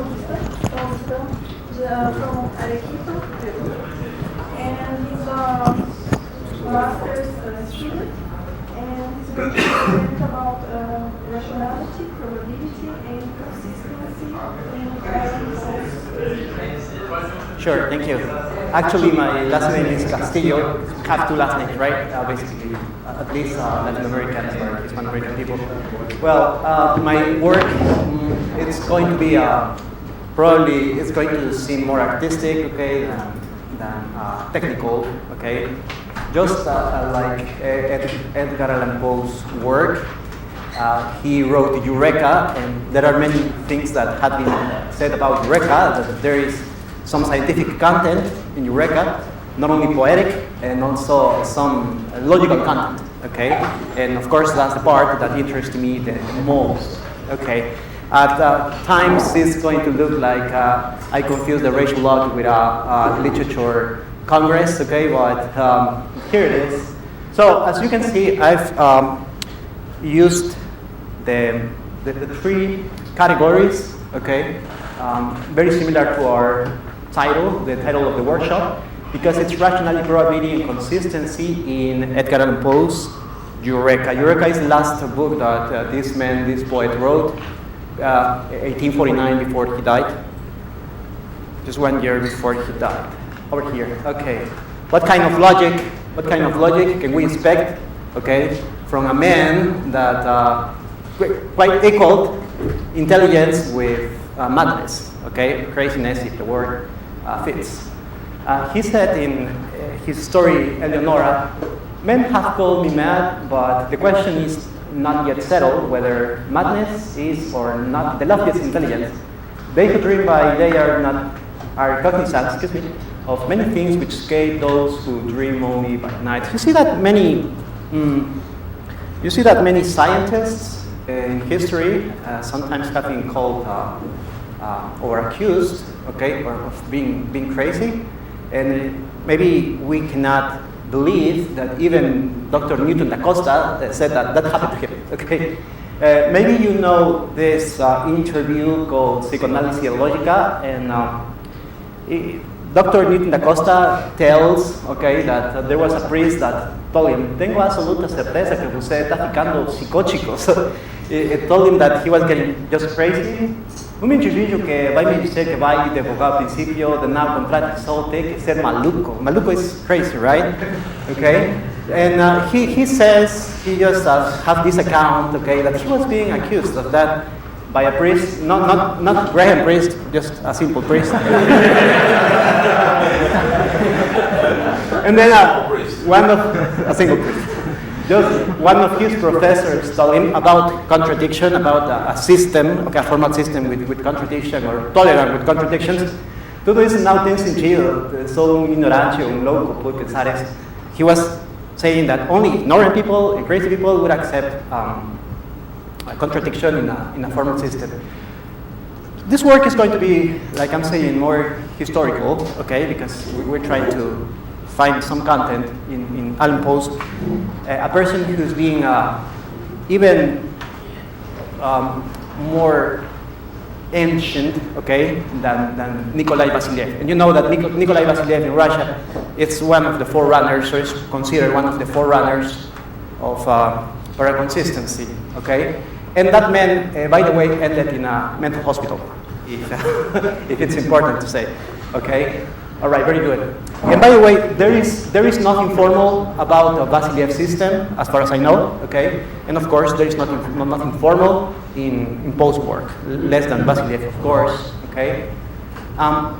This way.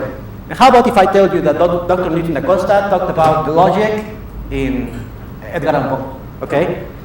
So Dr. Newton da Costa was saying one day in another interview, no, this is in a video, so you can even watch, I invite you to watch a very interesting video in YouTube called Sujeitos Leitores, where Dr. Newton da Costa say há certas relações, às vezes até mais ou menos profundas, entre a literatura, a matemática e a lógica.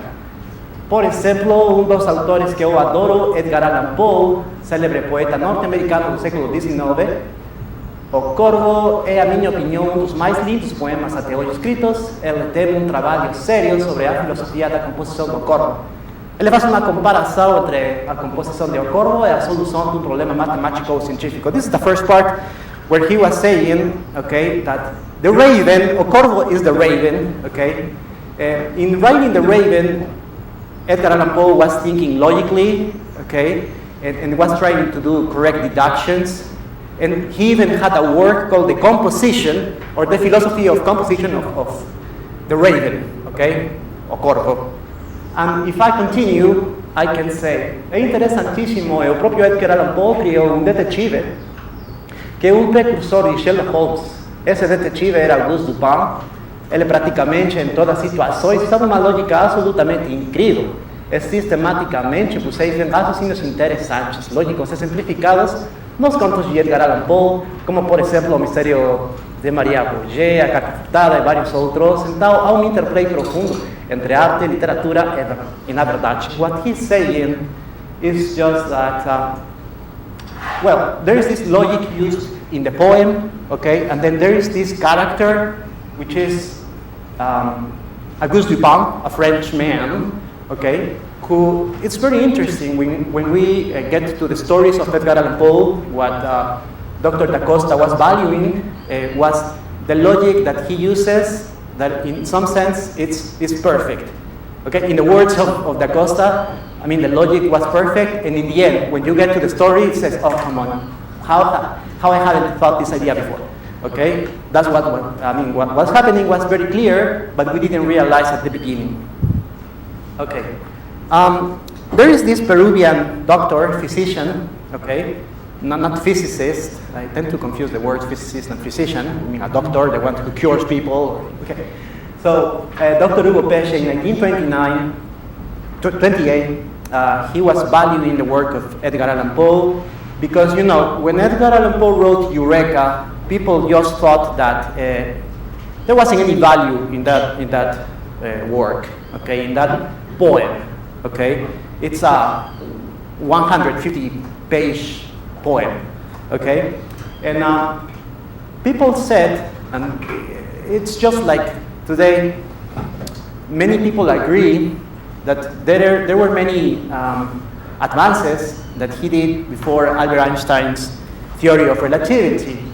And Dr. Hugo Pesce, this Peruvian, not a philosopher, but I would say, like I told you, a physician, said that in Poe's work, in Eureka, there is this paradoxical truths of Einstein's theory of relativity. And also, there is a questioning of the principle of non-contradiction in this work, which is probably what should interest us.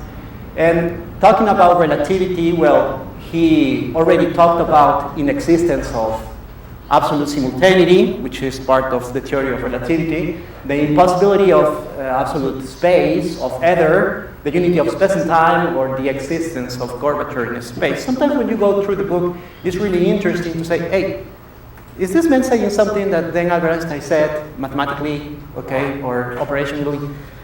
Right. Let's go to these three topics, right? Rationality is the first. And what he said, Edgar Allan Poe, about rationality in Eureka. But basically for him, rationality was the ability to guess the truth using calculus only when it's necessary, okay?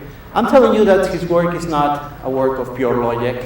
It's basically a literary work, okay? In some of the stories, it's necessary to have a lot of calculus and then get to the truth or grasp the truth. But in some other stories, it's not necessary, okay? One of the stories is the one of the letter that has been hidden, okay, that Da Costa mentioned. And it was like the letter was hidden in a place that nobody thought that it was going to be hidden because it was too obvious. Imagine that the letter is here, okay, hidden, and everybody is looking behind the tables. If I tell you, where do you think is my hidden letter? You're going to look, I don't know, behind the tables or somewhere else, but not here. Okay, that's something similar he was saying. For Edgar Allan Poe, the laws of planetary motions were guessed, okay, by Kepler and then proved mathematically by Newton. So at the same time, we can say that for Hugo Pesce, the laws of relativity were guessed, okay, by Edgar Allan Poe and proved mathematically by Einstein. Okay. More than a researcher, because here I think that we are in this meeting of researchers, Edgar Allan Poe thought that he was a detective. Remember in his stories, there is this detective that pursues the truth.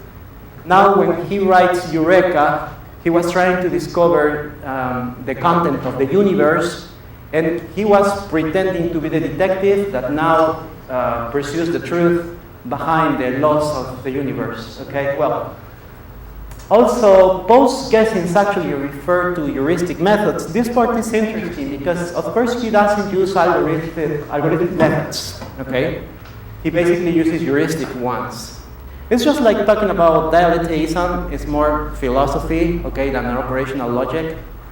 And finally, there is something about passion, okay, and reason that they can both conduct you to the truth, but of course, passion is deceptive. You need the right glasses to the truth. There is a very interesting story, okay, that is called the spectacles. Well, in Spanish we say los anteojos, okay, los óculos, okay, these ones.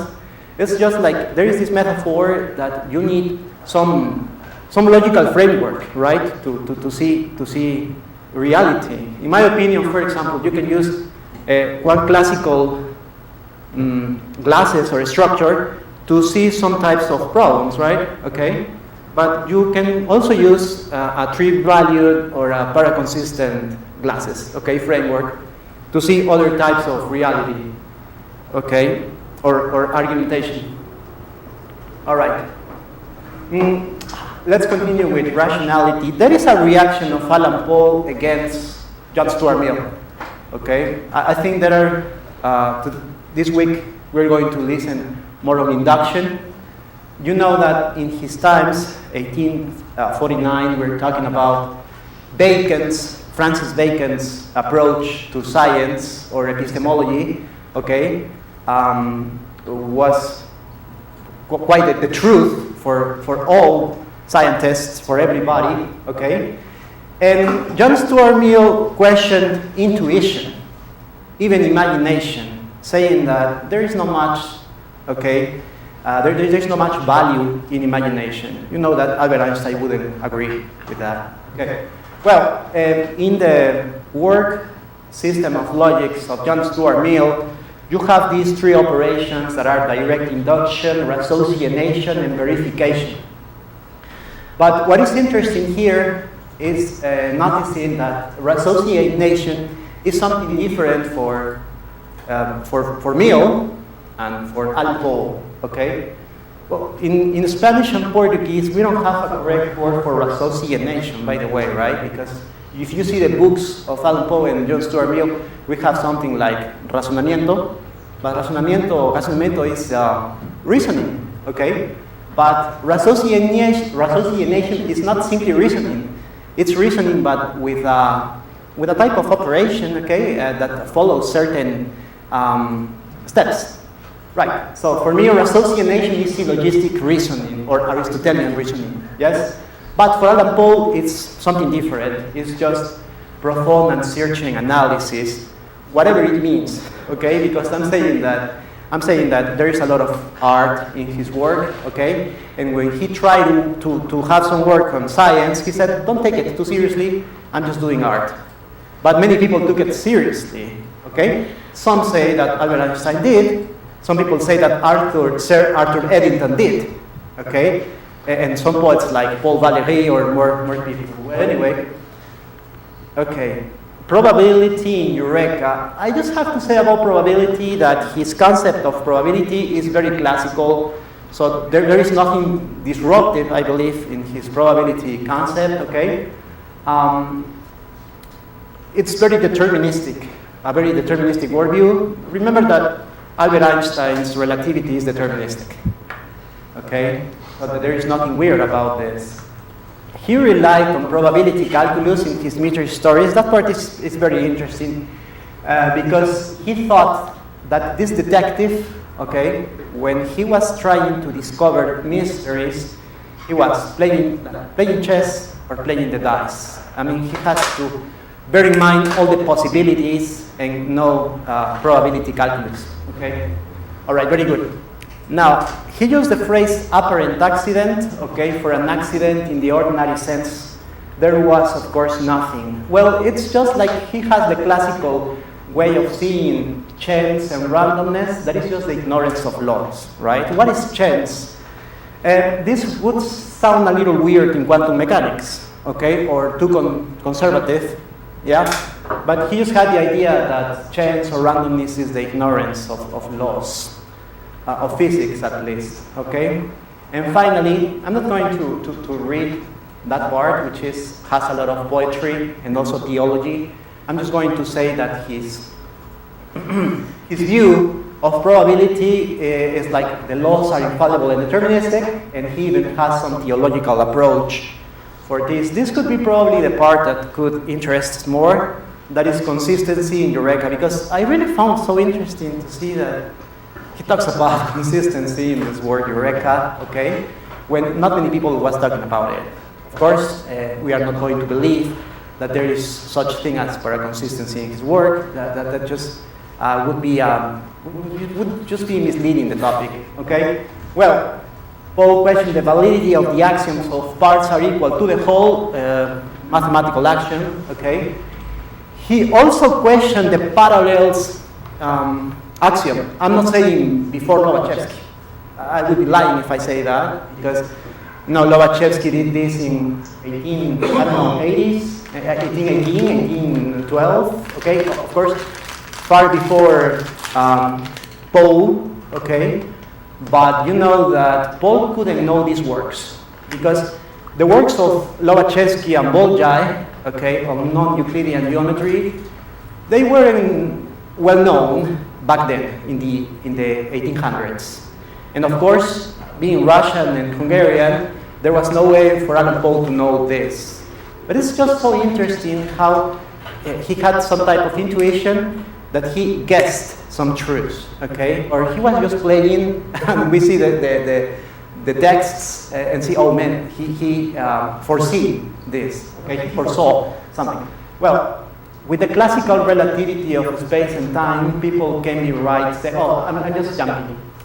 There is this part in which he questions the axiom, contradictions cannot both be true, that is, cannot coexist in nature. This part is interesting because he questions the non-contradiction axiom, okay? And I'm saying before Vasiliev, before Adjukewicz, before Lukasiewicz, okay? Even though he was just mentioning, well, there is this interesting story, 3 Saturdays in a week, and some of the stories were comic, okay, were funny too, because he was playing, in this case, with the relativity of space and time, but classical relativity, you know, somebody is in another country and it's another day, okay? Probably today we are Monday, and in another country, that it could be Tuesday already. He made, in this little story, such a funny game that a person comes from London, from the east, another comes from the west, and then they say, okay, there's 3 Saturdays in the week, because for me it's Saturday, for me it's Sunday, for me it's Monday. Well, anyway, so it'll be interesting if we see that saying that a person is correct in saying that it is Sunday and not Sunday in this little story is something very consistent, or is something just dialectic in the sense that you have real truths, right? Like Graham Priest wrote this dialecticism. So, another quotation that I have here is, then, to speak paradoxically for the moment, be matter without attraction and without repulsion. In other words, matter without matter. In other words, again, matter and no more. Many people say, even these days, that he also foreseen Big Bang, Big Crunch, and all of those, right? Even black holes, okay? Or even antimatter. And this could be one of the examples. We have to analyze if this could be just paradoxical, okay? Or it could be something deeper, like, for example, a paraconsistent sentence, okay? Well, anyway, let's go to the end, and consistency in Eureka. We might think that he questioned consistency, but he didn't question consistency. Not only didn't he question consistency, but he thought that consistency was the core of truth. So he has some type of theory of truth in the consistent, okay? You know that we call it the coherence theory of truth, right? In opposition of the correspondence theory of truth, okay? And, well, it's very poetic. In some part he says, the majestic highway of the consistence. A perfect consistency can be nothing but an absolute truth. And the other quotation that says, it is the poetical essence of the universe, which, in the supremeness of symmetry, is but the most sublime of poems. Now, symmetry and consistency are convertible terms, thus poetry and truth are one. A thing is consistent in the ratio of its truth, truth in its ratio of its consistency. We might think that he's talking about consistency as non-contradiction, but he's not. Okay? He's just talking about consistency as a synonym of symmetry. Okay? A perfect consistency, I repeat, can be nothing but an absolute truth. Okay? As he's talking about poetry here, there is a poetic approach of truth. Yeah? Not only a coherent approach of truth, but also an artistic and aesthetic one. Now we might say, why do art or aesthetic has to do with mathematics or even consistency? And I have the last slide here. Once again, I'm going to recall Dr. Newton da Costa 2 times. Okay, one in an interview called Psychoanalysis Lógica again, and there's another interview, very famous one that probably you should know, that is Paixão e Contradição. Matemática, eu gosto parte porque é fonte de motivação estética.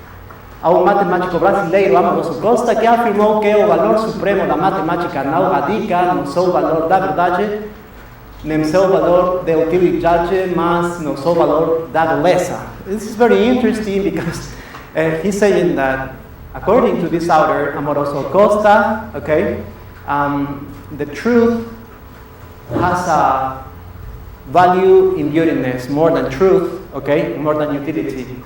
Sempre estudei matemática motivado pela beleza de suas aplicações. A música eu gosto muito porque ela também é bela. Acho que é exatamente esse denominador comum de beleza que liga muito a matemática e a música. So there is this common, okay, there is this common value both in mathematics and music for Dr. Newton da Costa in an informal conversation, of course, okay? Not a type of theory or anything like that. And finally, en física matemática, física teórica, a un sentido de beleza, Edgar Allan Poe dizia.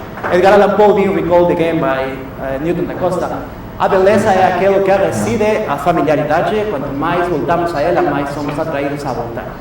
É sempre que voltamos, percebemos coisas novas. A música de Bach é eterna, porque se pode ouvir milhões de vezes sem cansar, sempre veremos um aspecto novo nela. He's just saying, okay, that, and I finish with this, he's just saying that beauty, especially for the researcher, okay, it's in the new, in novelty. Whenever we have some topic to investigate, okay, well, we have life for the researcher and for science. But the day in which we are going to have, the theory or the idea is too complete, that we don't have anything to investigate, of course science dies and the investigator dies. The investigator and basically the detective, right? Because I can see that with the previous presentations, it looks like, if you see with Poe's eyes, it's like there is a detective there trying to get the truth or a proposal. And according to him, that's beautiful. That's all. Thank you.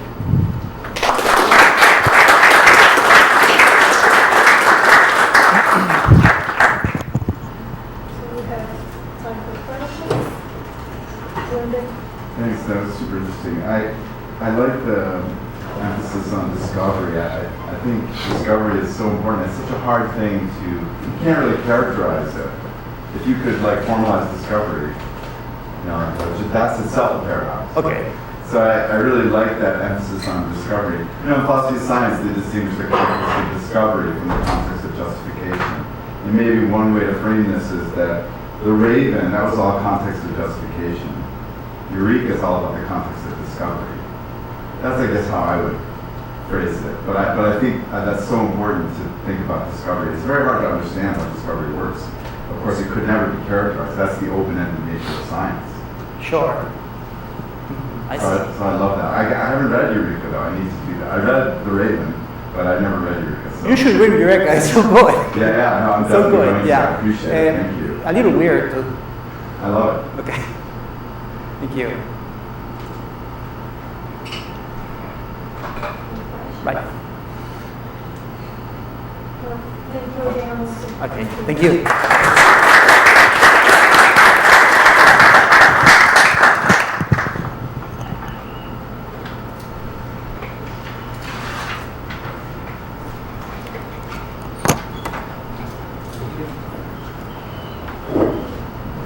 Lydia was just here, just showing to the desk, or she's coming back to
So the next presentation is going to be from Maria. She's an undergraduate here at Unicamp from mathematics. And she's going to talk about the presentation is a brief overview over the changes, the past and the future of the mathematics. Hello, people. This is my first presentation in English. Maybe I'm a little bit of accent because I am also a German speaker. And maybe I switch some words, then you can ask if you don't understand something. Yes. It's very understandable. Yes. Oh, great. Yes. Also, my computer is broke, then I don't have slides. It's a shame, but okay. My presentation here is about axiomatic method, and the main point here is that it is a thing that is not so. It's a very dynamical thing, actually, a dynamical method, in the sense that it's changed its meaning, its constitutional parts, its relations among the parts of what axiomatic method is. In the sense that we have, in the name of axiomatic method, various applications. So from Euclides, Hilbert is also very famous, but in the between, we have Pascal also, and other philosophers and mathematicians, a whole thousands of years of discussion about what the axiomatic method is, and what are their constitutions, like what are axioms, what are postulates, and these words, these meanings, are also the functionality of them have changed in time. And our understanding today in the contemporary mathematics is usually associated with Hilbert's, but actually we don't apply exactly Hilbert's axiomatic method in so strictly sense, and also it's changing. That's the main point also that I want to stress and point out. Actually, it's a whole very dense book that I'm reading, and I'm not nearly the end of it. I just read the first part.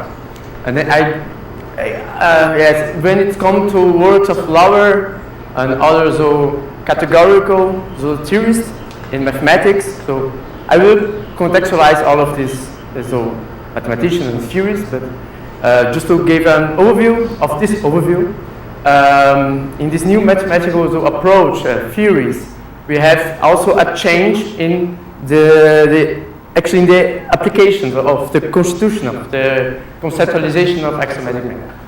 Then, first of all, I will say which books I have here read and also want to talk about. The first book is this book from Arno Aurelio Vieiro. He is a Brazilian philosopher, mathematician, most instance philosopher, and his main point is to talk about from Euclides to Hilbert about the process of formal axiomatization, how we make the advent of formalization together with axiomatic method. And in this point, how a process of desinterpretation, desinterpretação in Portuguese, because the book is in Portuguese, is very important, yes, in this historical and philosophical process. The other book I just have here in Kindle, but it's in our library, is a book named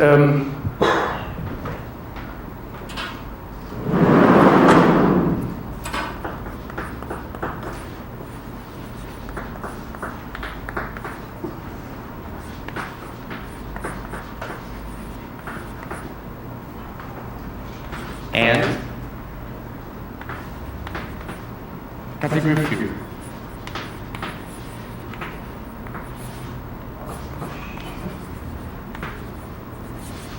So by Andrei Podil. He's a Russian philosopher and historian of mathematics.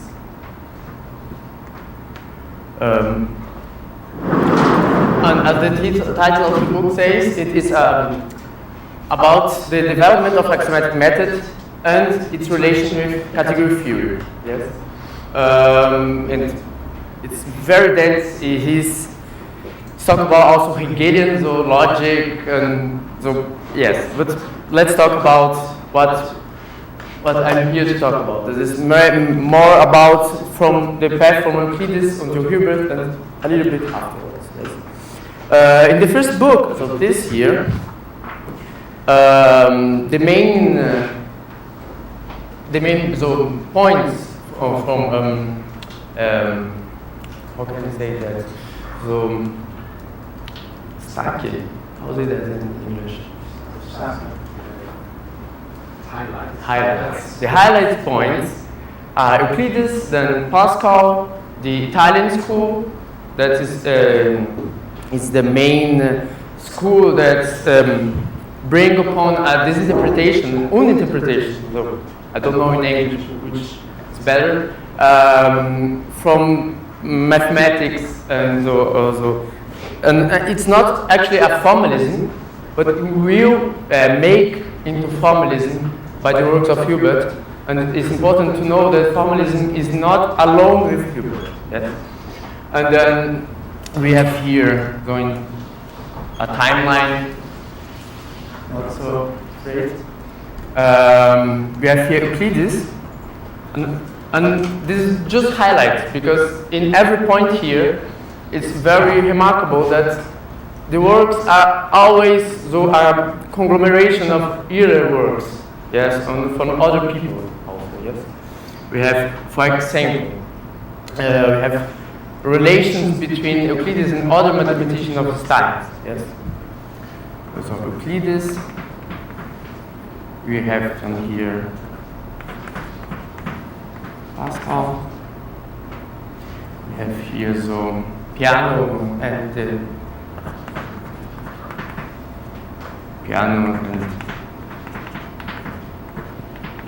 Italian school.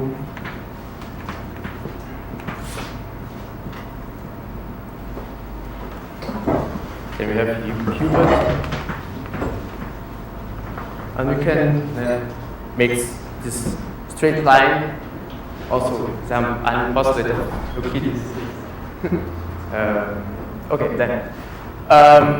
Now maybe it's better to not separate so much the discussion about the two books, because they have, as I mentioned in the abstract, until here, and they speak about the same phenomena, but from another aspect, because these two authors, they don't have read each other. They are contemporaries and they don't have to read each other. And yes, and this author cannot read this anymore because he's not allowed. And it's sad. Okay. First of all, what is axiomatic method? So we need an informal, yes, and just an feeling of what are we talking about? Yes, what is axiomatic method? Axiomatic method in this very informal or usual, yes, this concept, vague concept of axiomatic method, it's that if you have a body of knowledge, you separate so sentences or tables, bits of this knowledge into at least two categories, two classes of bits of this knowledge, like this here. We have a body of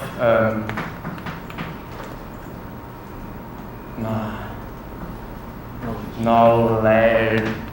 So? Yeah. Wow, great. Yeah. English is very confusing. Just French with. Okay. Then we have here a whole of bits of knowledge or sentences or whatever you like, because we are talking in a very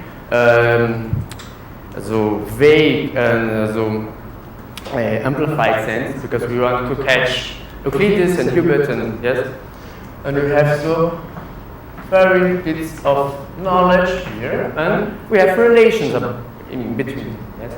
What these relations are is exactly what is not clear and changes over time in the axiomatic methods change during time, but there is relations, and that's the main point. What to say it's an axiomatic method. Axiomatic is an axiom, but we will see that axiom is not clear what an axiom is, in the sense that today we say axiom.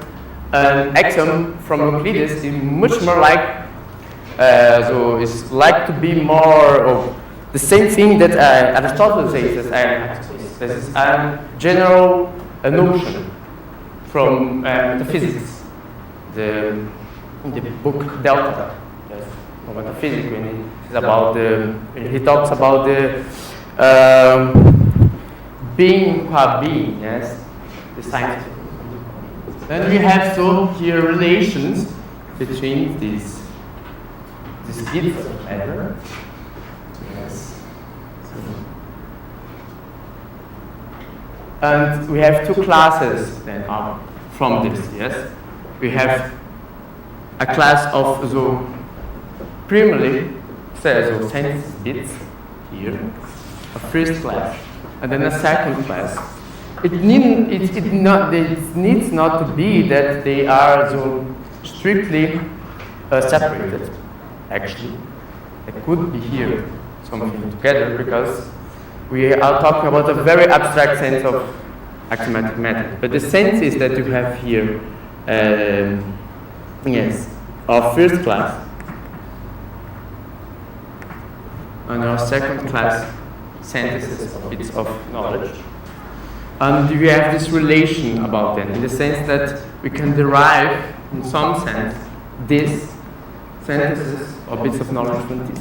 But derived is actually a little bit so charged in the sense, so the logical-minded personnel here, we think about the logical derivation here.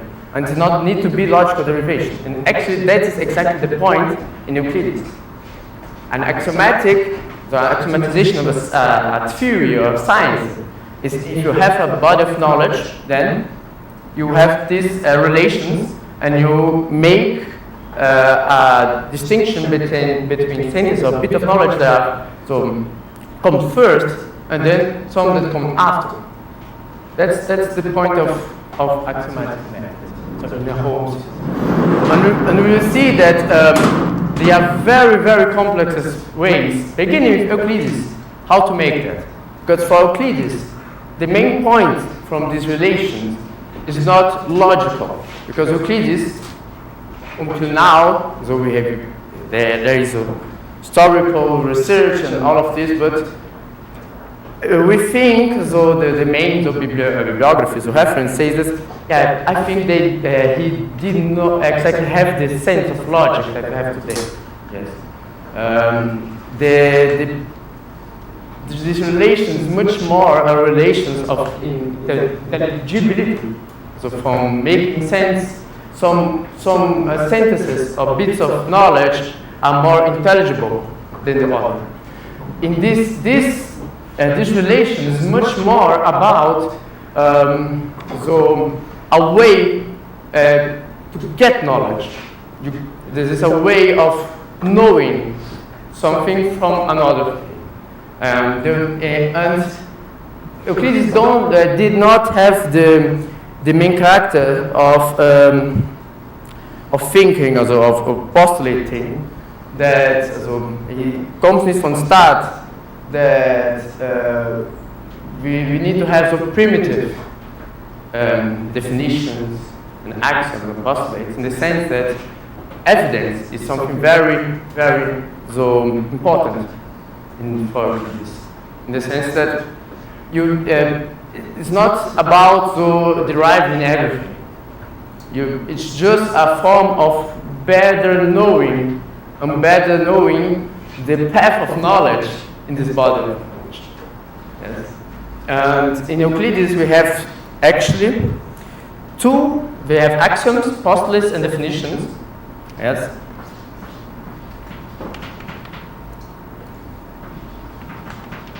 Postulates, axioms, and definitions.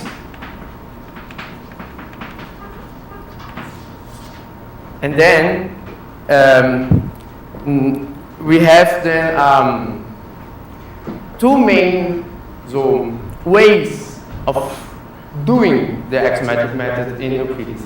We have here what we call theorems, yes, in the way that we relate these things here with theorems. They are derived, they are related in this sense. But for Euclides, it's very important to have problems. And problems are not theorems, in the sense that theorems are like statements. And problems are about construction. I will give examples about problems. Here, in theorems, you have proof. And here I have constructions.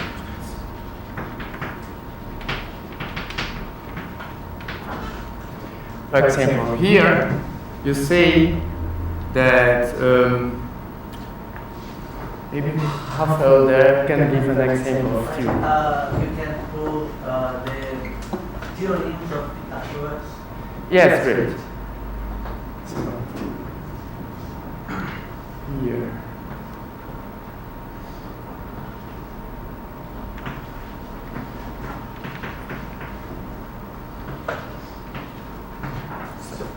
This is a statement about triangles, right?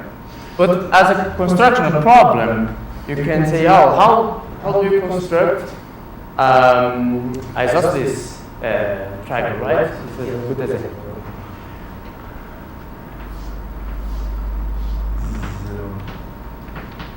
How you construct isosceles triangle. Here, it's important to remark that we haven't talked a lot about this here. What postulates is different from axiom.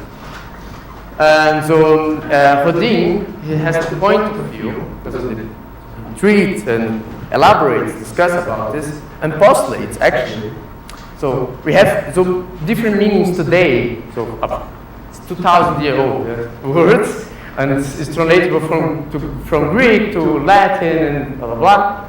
And postulate is not exactly, so I will give the answer. Is much more statements about building things. Like, oh, you can draw a line between 2 points.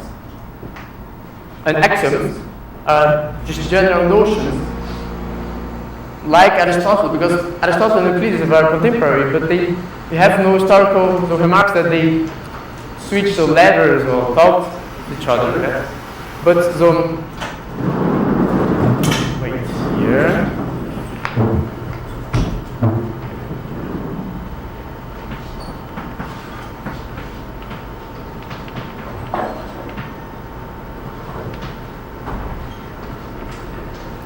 Postulates are like geometrical productions. It's to make geometrical productions. It's associated with geometrical production.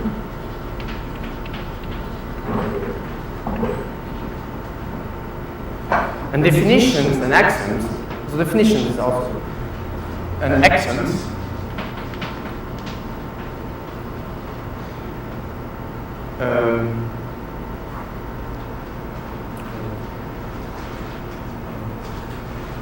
Yes, it's more complicated than that.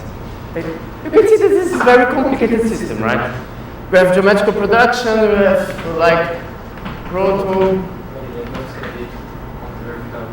Oh, right. Okay, we'll hang it out.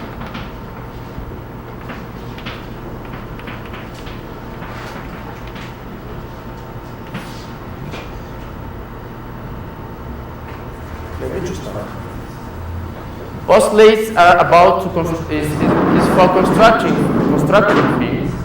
Axioms more much like things statements like if you have two equal things and you take half of them equal things, then the result is equal. And that's statements that are not are very general and like metaphysical general, in the sense that they are not so mathematical and not things that we they, in this theory, they are think that is for all beings, because it is from the side of being to a being. That's the point. Same concept. And definitions, actually, if you see, they are much more like what we today call inference rules. And all is verbal switch. If you read it, so exactly the elements here that constitute the axiomatic method.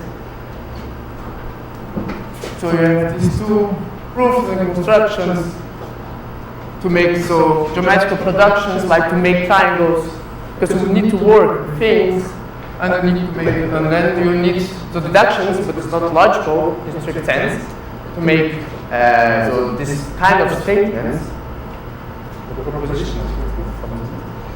And yes, but we can go on here talking about this.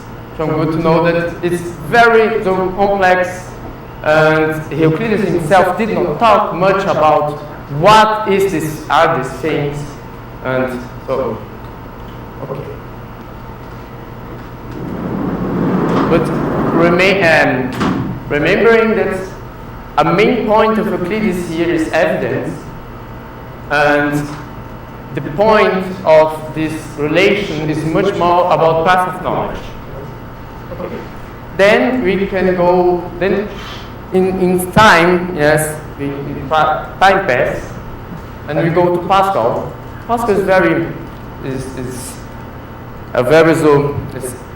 the switching in thinking about axiomatic method, but remains almost as though when Pascal sees, reads and talks about axiomatic method, for him, here begins the conceptualization, the idea that axiomatic method is about justification, and it's about making all that there is so clear and derivable, and that is a mistake, or is a failure of an axiomatic method until then, that we don't can to have all answers, and that we cannot. So we need to have primitive notions, right? And that is like a lack. But that begins with Pascal, because for Euclides that was never a problem. And this discourse goes on. Yes, here we have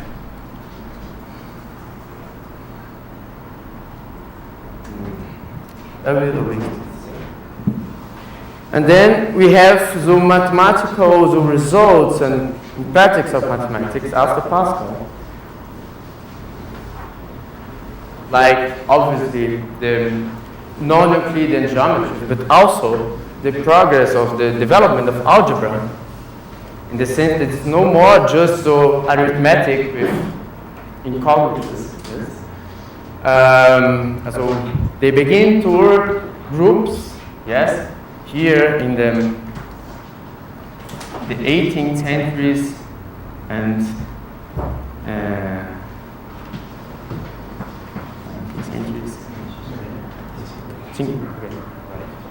Russia. Here we have developments, yes, in mathematics, like analysis needs to be more rigorous. Projective geometry also brings so duality results, and in the sense you can, if you put this here, you get another result, then this result is somehow abstract. Yes. And all these developments, together with this Italian school that make a great work in doing that, we need to make math without interpretation of the symbols, but they don't have our nowadays logic, right? They made the foundations, the ground to Hubert, for Hubert to make his axiomatic method. Then I will talk very quickly about Hubert's axiomatic method, because I take too long in Euclides, right? And here they attack the notion of evidence. And they have this great reading that Euclides was very wrong and blah blah blah. And actually they miss the point of Euclides, right? But yes, but it also brings very results in mathematics. But now for Hubert. Hubert has three main developments. Yes. Hubert, we will begin talk about this work, Foundations in Geometry.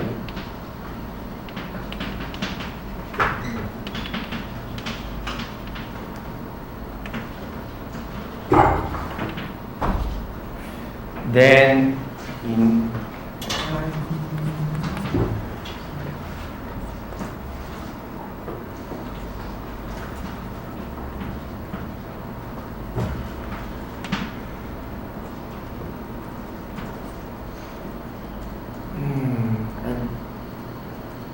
Foundation in Mathematics. I forgot the name of this book, but he made these three works here, and they are very different in style, and it's like a progression, but also brings novelty in the sense that here is the first axiomatic attempt from Hubert in Foundations of Geometry. Of geometry, right?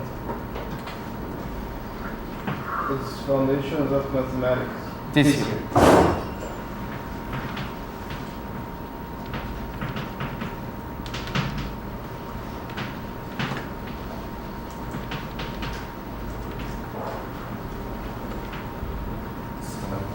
And here this is also right. Okay, but here he just makes like set of axioms, and axioms are just he takes axioms arbitrarily, and he answers things like about the existence of these things just in the name of consistency. This means that if you have axioms and they are consistent, then they are true, and this object exists. And in this first work, he's not so formal in our use, because the sense of formal is not a thing, something about degree, but having various senses.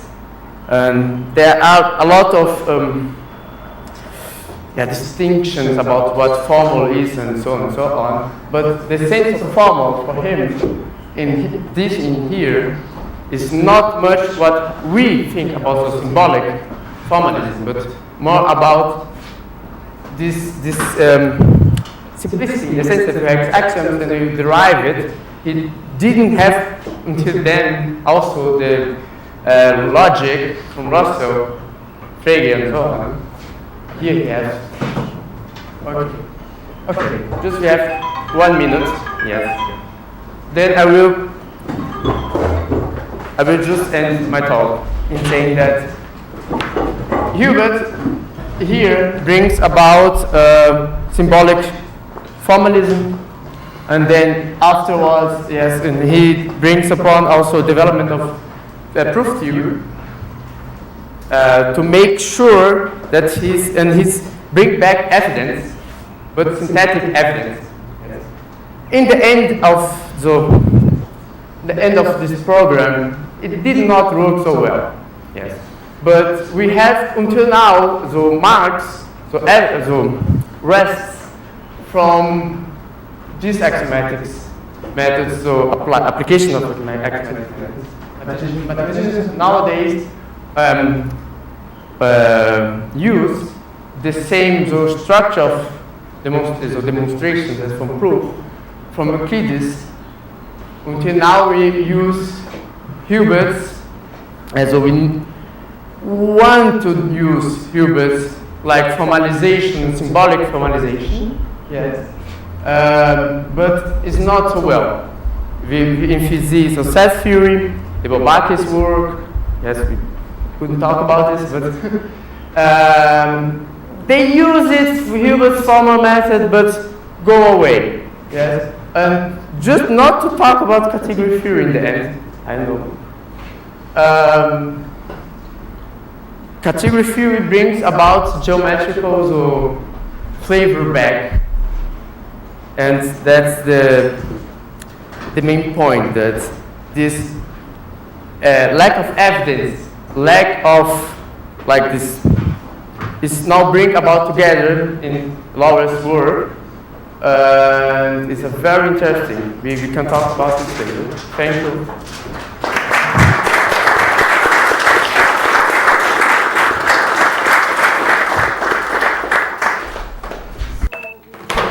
Some time for questions. That was great, thanks. I mean, so there's this other strand, right, that happens with Leibniz and Yes.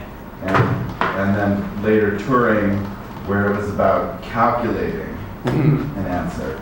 And of course, one of the reasons the Hilbert program failed was you can't always do this. Yes.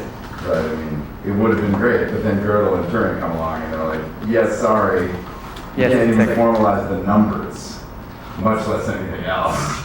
So that was too bad, it would have been nice. I was sad when I read about it. I was scary about this, Hubert. When I first read about the strokes and okay, but I was a little bit scared. I was a little bit also happy that it didn't work. Okay, but have you any questions about it? Do you? But there's so many things that I didn't. I was not able to talk about. So in this, in between and afterwards of this, all this, I really encourage you to read this book here. It's very, very good. Very. It's our talks about Leibniz influence in Russell. So talks about the letters from Hilbert to Frege. Also the Kantian influence that is very, very strong. I could not speak about it, but the Kantian view comes back and brings things from the ancient Greeks, then comes again and go out, and yes, our like logic as a calculator or like a lingua universalis or característica, yeah. Then this lot of things to talk about this, and it's very interesting what Laurie was doing. He's making, yes.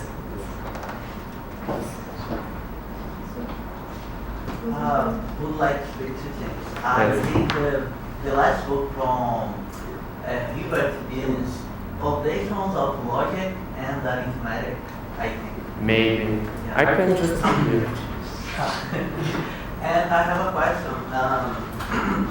I read recently about the absence of quantifiers and proofs of Euclides. Wait, absence of what? Quantifiers. Quantifiers? Yeah, it's a problem because we intend to have universal Yes. proofs, but we don't have a quantifier. And I read that the same happens in Hilbert. Like they have a sense of quantified as well on the works of Hilbert. And did you could speak about it? Yes, I wanted to. Yes, because in some sense, the mathematicians, when they applied Hilbert's method, they did not actually apply it for example, Bourbaki. He made like this first volume in set theory, just like Hilbert wanted. But when he will begin to speak about groups and other theories in mathematics, he actually don't study this theory of like, he makes the studies, the objects are like structures. And the actual development is informal. So in this Hilbert sense, it's not, so he flees away from using actually Hilbert's method. Because Hilbert's method is unbearable to use actually, so in some sense. And yes, the point is that he wanted to give the evidence, because you cannot lack absolute lack of evidence. You need to have something. And then Hubert wanted to use the only evidence that is unmöglich. Man kann nicht. Sorry. You cannot make anything without this. That is so synthetic evidence in the sense that so you see like strokes and concatenate this, and the evidence is finitary synthetic evidence. And that's a problem in some sense because you have problem with quantifications, right? I don't read exactly for 3 years. 3 years ago, I actually have read about this quantification problem, but it's not hard to see why this is a problem for Hubert, because Hubert wanted to go from this finitary to strokes things, right?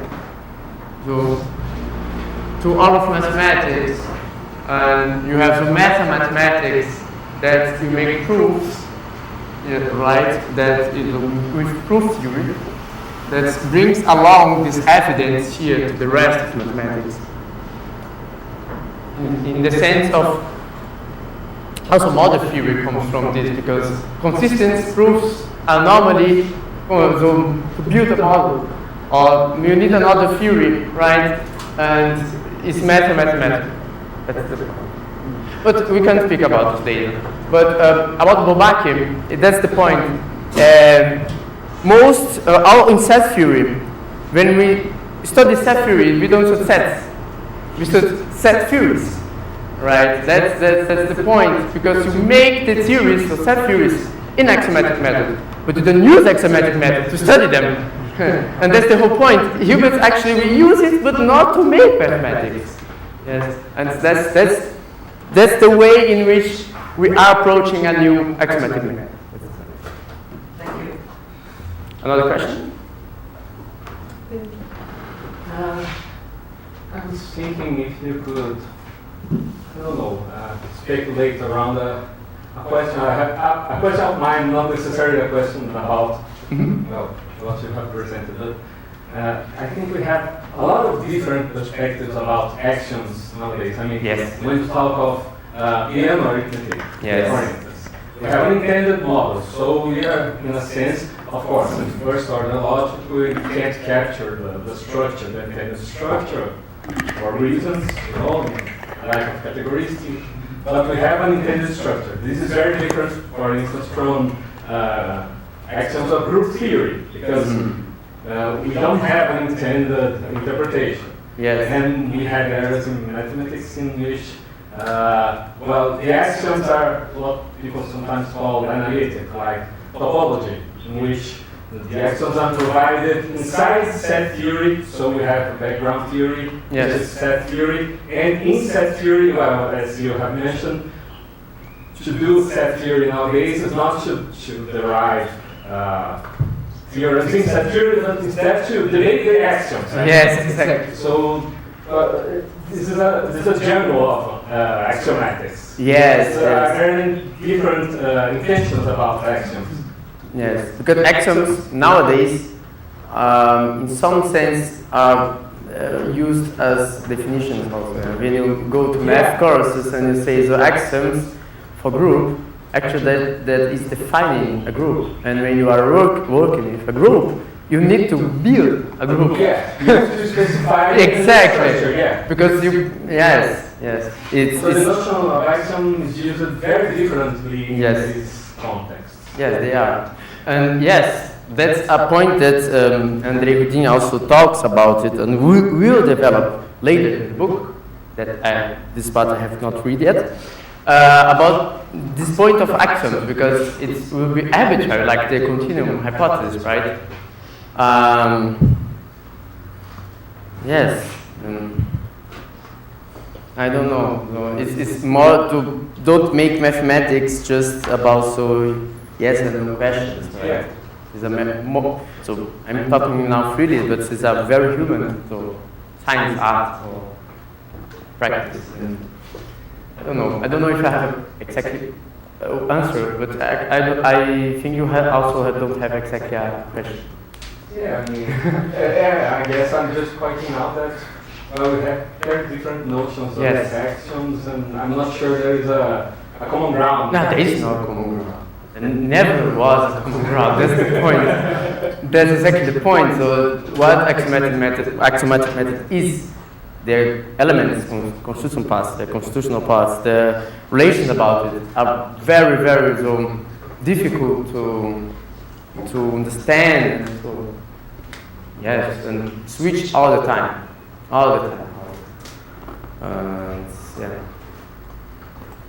That's the whole point. It's evolved, living thing. No, I was going just to make a comment, maybe a question also. Faisal mentioned the Leibniz complex associator strand of mathematics, this idea. And would you say that maybe type theory and automated theory improving are maybe trying to give this idea another go nowadays, especially with hot type theory? Because I've seen especially many people in Belgium and the Netherlands from the Dijks, from the Brueging, people that come from this line. There are students that make these claims that this idea is not yet that type theory maybe is another goal. And yes. This book also speaks about type theory. Homotopy type theory. Oh, the wording. Very hot topic. Yes, actually, the category theory, this foundation of the univalent mathematics, also project, type theory, all comes somehow together, right? And yes, there is also a possibility. That's also another way. So the Blavatsky's work and so on, yes. But this is a work in progress. This is the first presentation of it. I will present it in EBL, in Principia. It will probably make my master's project. The idea is to actually bring these changes and understanding of axiomatic method to the formal, the logical, mathematical treatment of philosophy of science, to open it ways to do more the philosophy of science, and especially for my interest in human sciences, because I think this new mathematics is much more open to this, like the possibility of emergence, that we need category theory at least. Yeah, people in any lab, they do a lot of this model a lot. Yes. Okay. Which book you said that? The book that I sent you 2 weeks ago. No, I know. Is the ruling? Yes. Okay. Okay then. Yeah, I think we're done. Okay. Thank you. Thank you.